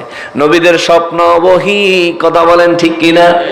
অস্বীকার করার কোন সুযোগ নাই। এটা কেউ অস্বীকার করে না, সবাই মানে। নবীদের স্বপ্ন হলো বহি। কয়, হুজুর আমি জিবরাইল, আমার সঙ্গে যিনি আছেন তিনি মিকাইল। জিবরাইলের দায়িত্ব হলো নবীদের কাছে ওহী নিয়ে আসা, মিকাইলের দায়িত্ব হলো আসমানের বৃষ্টি নিয়ন্ত্রণ করা। বৃষ্টি নিয়ন্ত্রণ করে মিকাইল ফেরেশতা। আল্লাহর পক্ষ থেকে হুকুম আসে, মিকাইল যাও ওই আনোয়ারা হাজিগাঁও বৃষ্টি দাও। তখন মিকাইল ফেরেশতা মেঘ বৃষ্টিরে সব আইনা আমনগ এলাকা তাই না বৃষ্টি দেয়। জোরে কন্যা সুবহানাল্লাহ। তারে বৃষ্টির দায়িত্ব দিয়ে রাখছে আল্লাহ। ওই ফেরেশতা বৃষ্টির দায়িত্ব দুইত্ব থুইয়া নবীজির খেদমতে গিয়া হাজির। সুবহানাল্লাহ। এবং ইনি হলেন আমার নবী, ইনি আমার নবী। এই জন্য চট্টগ্রামের শায়েররা সুন্দর একটা নাতে রাসূল লেখছে, সকল নবীর সেরা নবী মুহাম্মদ রাসূল, সকল নবীর সেরা নবী মুহাম্মদ রাসূল। যাহারা গমনে ধন্য, যাহারা গমনে ধন্য হল মানব কুল, সকল নবীর সেরা নবী মুহাম্মদ। জোরে বলেন না, সকল নবীর সেরা নবী। আচ্ছা মাশাআল্লাহ, মারহাবা, নারে তাকবীর। জোরে কন্যা নারে তাকবীর। আল্লাহু আকবার। চেয়ার আছে আছে তো, নারে রিসালাত। প্রধান মেহমানের আগমন, জোরে প্রধান মেহমানের আগমন। এই মাহফিলের পক্ষ থেকে গোলাপ কি অবাক আপনাকে গ্রাম, এই মাহফিলের পক্ষ থেকে এত কষ্ট করে বেচারা সিলেটটা এসে আপনারা দুইটা লাল গোলাপ দিলে কি হইব? নাহলে লালের অভাব হইলে কালাটা দেন, নাহলে সাদাটা দেন। হুজুর চলে আসছেন, সামনের দিকে আর বাড়া যাবে না। তবে শর্টকাটে দুইটা কথা বাইঙ্গা দেয়, নাহলে রাসূল সাল্লাল্লাহু আলাইহি ওয়াসাল্লামের স্বপ্নের এই আক্ষেপটা মনের মধ্যে থাইকা যায় যে হুজুর আসলে ঘটনাটা কি, এরা কারা ছিল। নবীজি রাহমাতুল লিল আলামিন বলেন, প্রথমে যে ব্যক্তিরে দেখলাম করাত দিয়া কাটে, এই ব্যক্তি হইল ওই বক্তা যে ব্যক্তি মিথ্যা কথা কইতো, মিথ্যা গুজব ছড়াইতো, আমি রাসূলের ইজ্জতে আঘাত দিত, দ্বীন ইসলাম সম্পর্কে মানুষকে ভুল বুঝাইতো। জোরে কন্না নাউযুবিল্লাহ। এই ওয়াহাবীরা রে, করাত দিয়া ছিড়ব, ঠিক কিনা বলেন? হুশ করে কথা কইও, নবীর ইজ্জতে আঘাত দেওয়ার আগে হুশ করে লইও। নবী কইছে, আমি রাসূল সাল্লাল্লাহু আলাইহি ওয়াসাল্লাম সম্পর্কে, দ্বীন ইসলাম সম্পর্কে মিথ্যা কথা গুজব রটায় যারা। এখনকার সময় অনেকে আছে ফেসবুকে কয়দিন পর পর একটা গুজব দেয়, গুজবের খবর অনেকে দেয়। খবরদার রেডি করে না, তাহলে তোমারও কিন্তু করাত দিয়া ছিড়ব।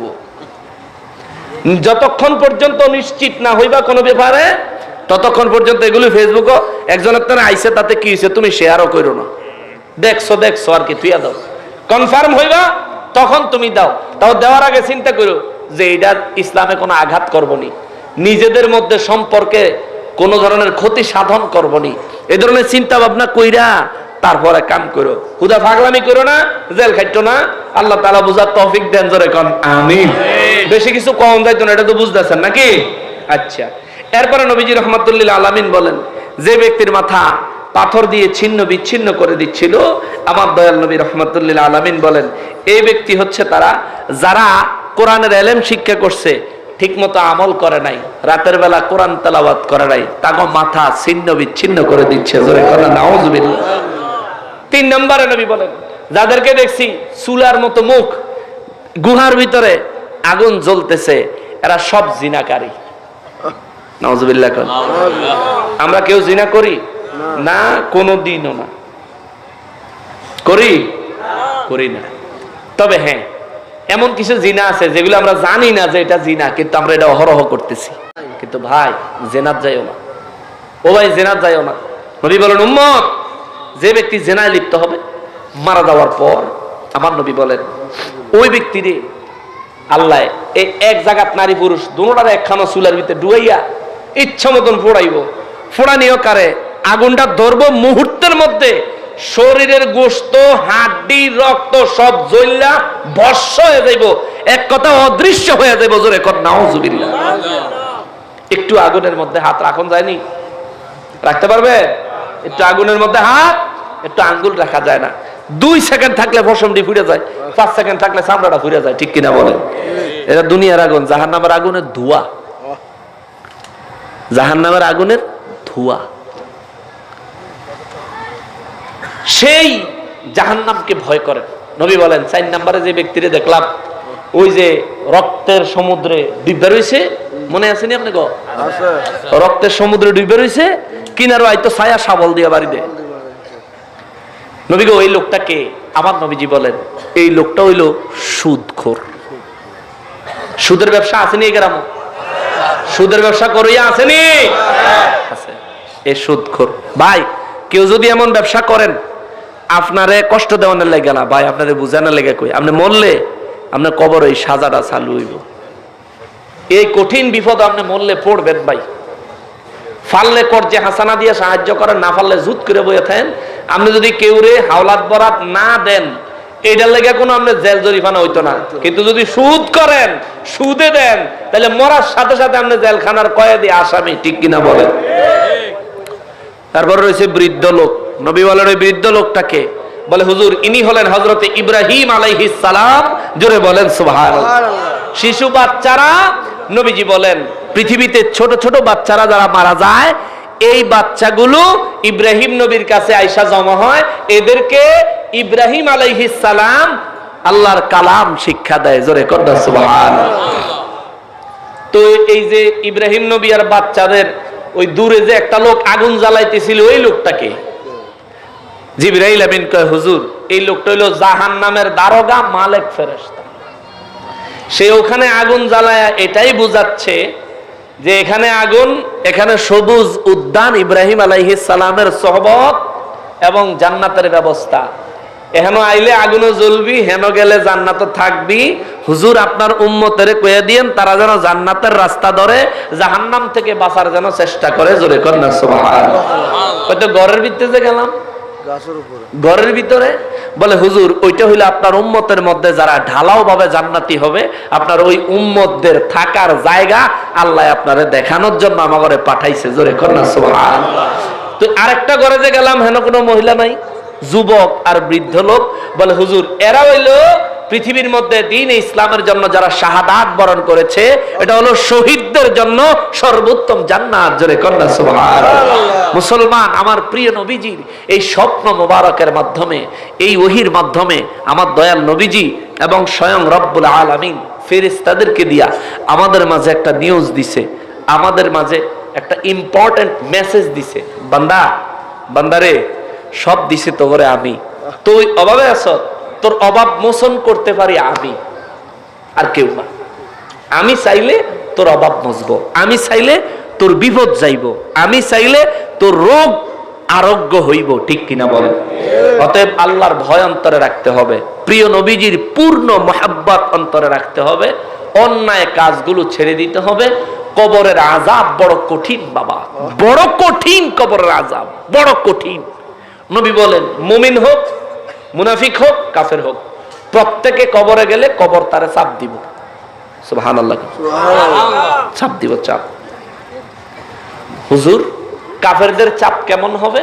নবীজি বলেন মুনাফিক আর কাফেররা কবরে গেলে কবরটা দুই দিক থেকে চাপ দিলে এই আঙ্গুল এইভাবে ধরে নবীজি দেখাইছেন, একটা আঙ্গুল আরেকটা আঙ্গুলের ভিতরে ঢুকাইয়া নবীজি বলছেন একদিকের হাড় আরেক দিকের হাড়ের ভিতরে টাস টাস করে ঢুকে যাবে। জোরে কর না নাউযুবিল্লাহ। হুজুর তাহলে মুমিনেরও কবরে চাপ দিব, তার চাপ কেমন হবে? আমার নবীজি বলেন মা তার সন্তানকে বুকের দুধ পান করানোর জন্য কোলে নিয়া বুকের দুধের সাথে সন্তানকে যে আলতোভাবে যেভাবে চাপ দেয়, মুমিনকে কবর এভাবে চাপ দিবে। সুবহানাল্লাহ। বাচ্চারা মায় কি কষ্ট দেওয়ার লেগে চাপ দেয়, কত সুন্দর করে আদর করে তারা কাছে নেয়। নবী কয় কবর মুমিনের এইভাবে চাপ দিবে। অতএব বাবা কবরে যে কয়দিনে থাকেন, আপনি যদি কন যেদিনকে ইসরাফিল ফেরেশতা বাঁশি ফু দিব সেদিনকে মরমু, তাহলে তার কবর আযাব নাই। ওহো, হে আশায় ঘুম নষ্ট করেন না। যেদিনকে এই ইসরাফিল ফেরেশতা বাঁশি ফু দিব সেদিনকে যদি মরেন, হের থেকে তাও 40,000 বছর পর্যন্ত আপনি কবরের ভিতরে থাউন লাগবো। সুবহানাল্লাহ কন্যা, থাউন লাগবো। হের পরে নাহলে আগে যারা মরছে এরা কবর আযাব ভোগ করবো। আপনি দুনিয়া বইরা না ফরমানি করে শেষের দিকে মইরা আপনি কবর আযাব ভোগ করবেন না। আল্লাহ বেইনসাফি না, আল্লাহ বেইনসাফি না। আল্লাহ সব জায়গা গাড়ে গাড়ে ধরার রাস্তা রাখা রাখছে। এই ধরার থেকে যদি বাঁচতে হয় নবী ছাড়া কোনো উপায়। আল্লাহ তাআলা বুঝার তৌফিক দেন। জোরে কোন আমিন। আর মহব্বতে বলেন আমিন। হুজুরকে বসিয়ে রেখে কথা বললাম, আন্তরিকভাবে দুঃখিত। আপনাদের দোয়া চাই। আর দেরি করো না, হুজুরের বরণ করো, আমার আর করো লাগতো না, এমনি হুজুরের দেরি হয়ে গেছে। হ্যাঁ, তা আমার জন্য দোয়া করেন কেমন? ওই মাইকেল লাইন দেন, তারা বলে কি কইব।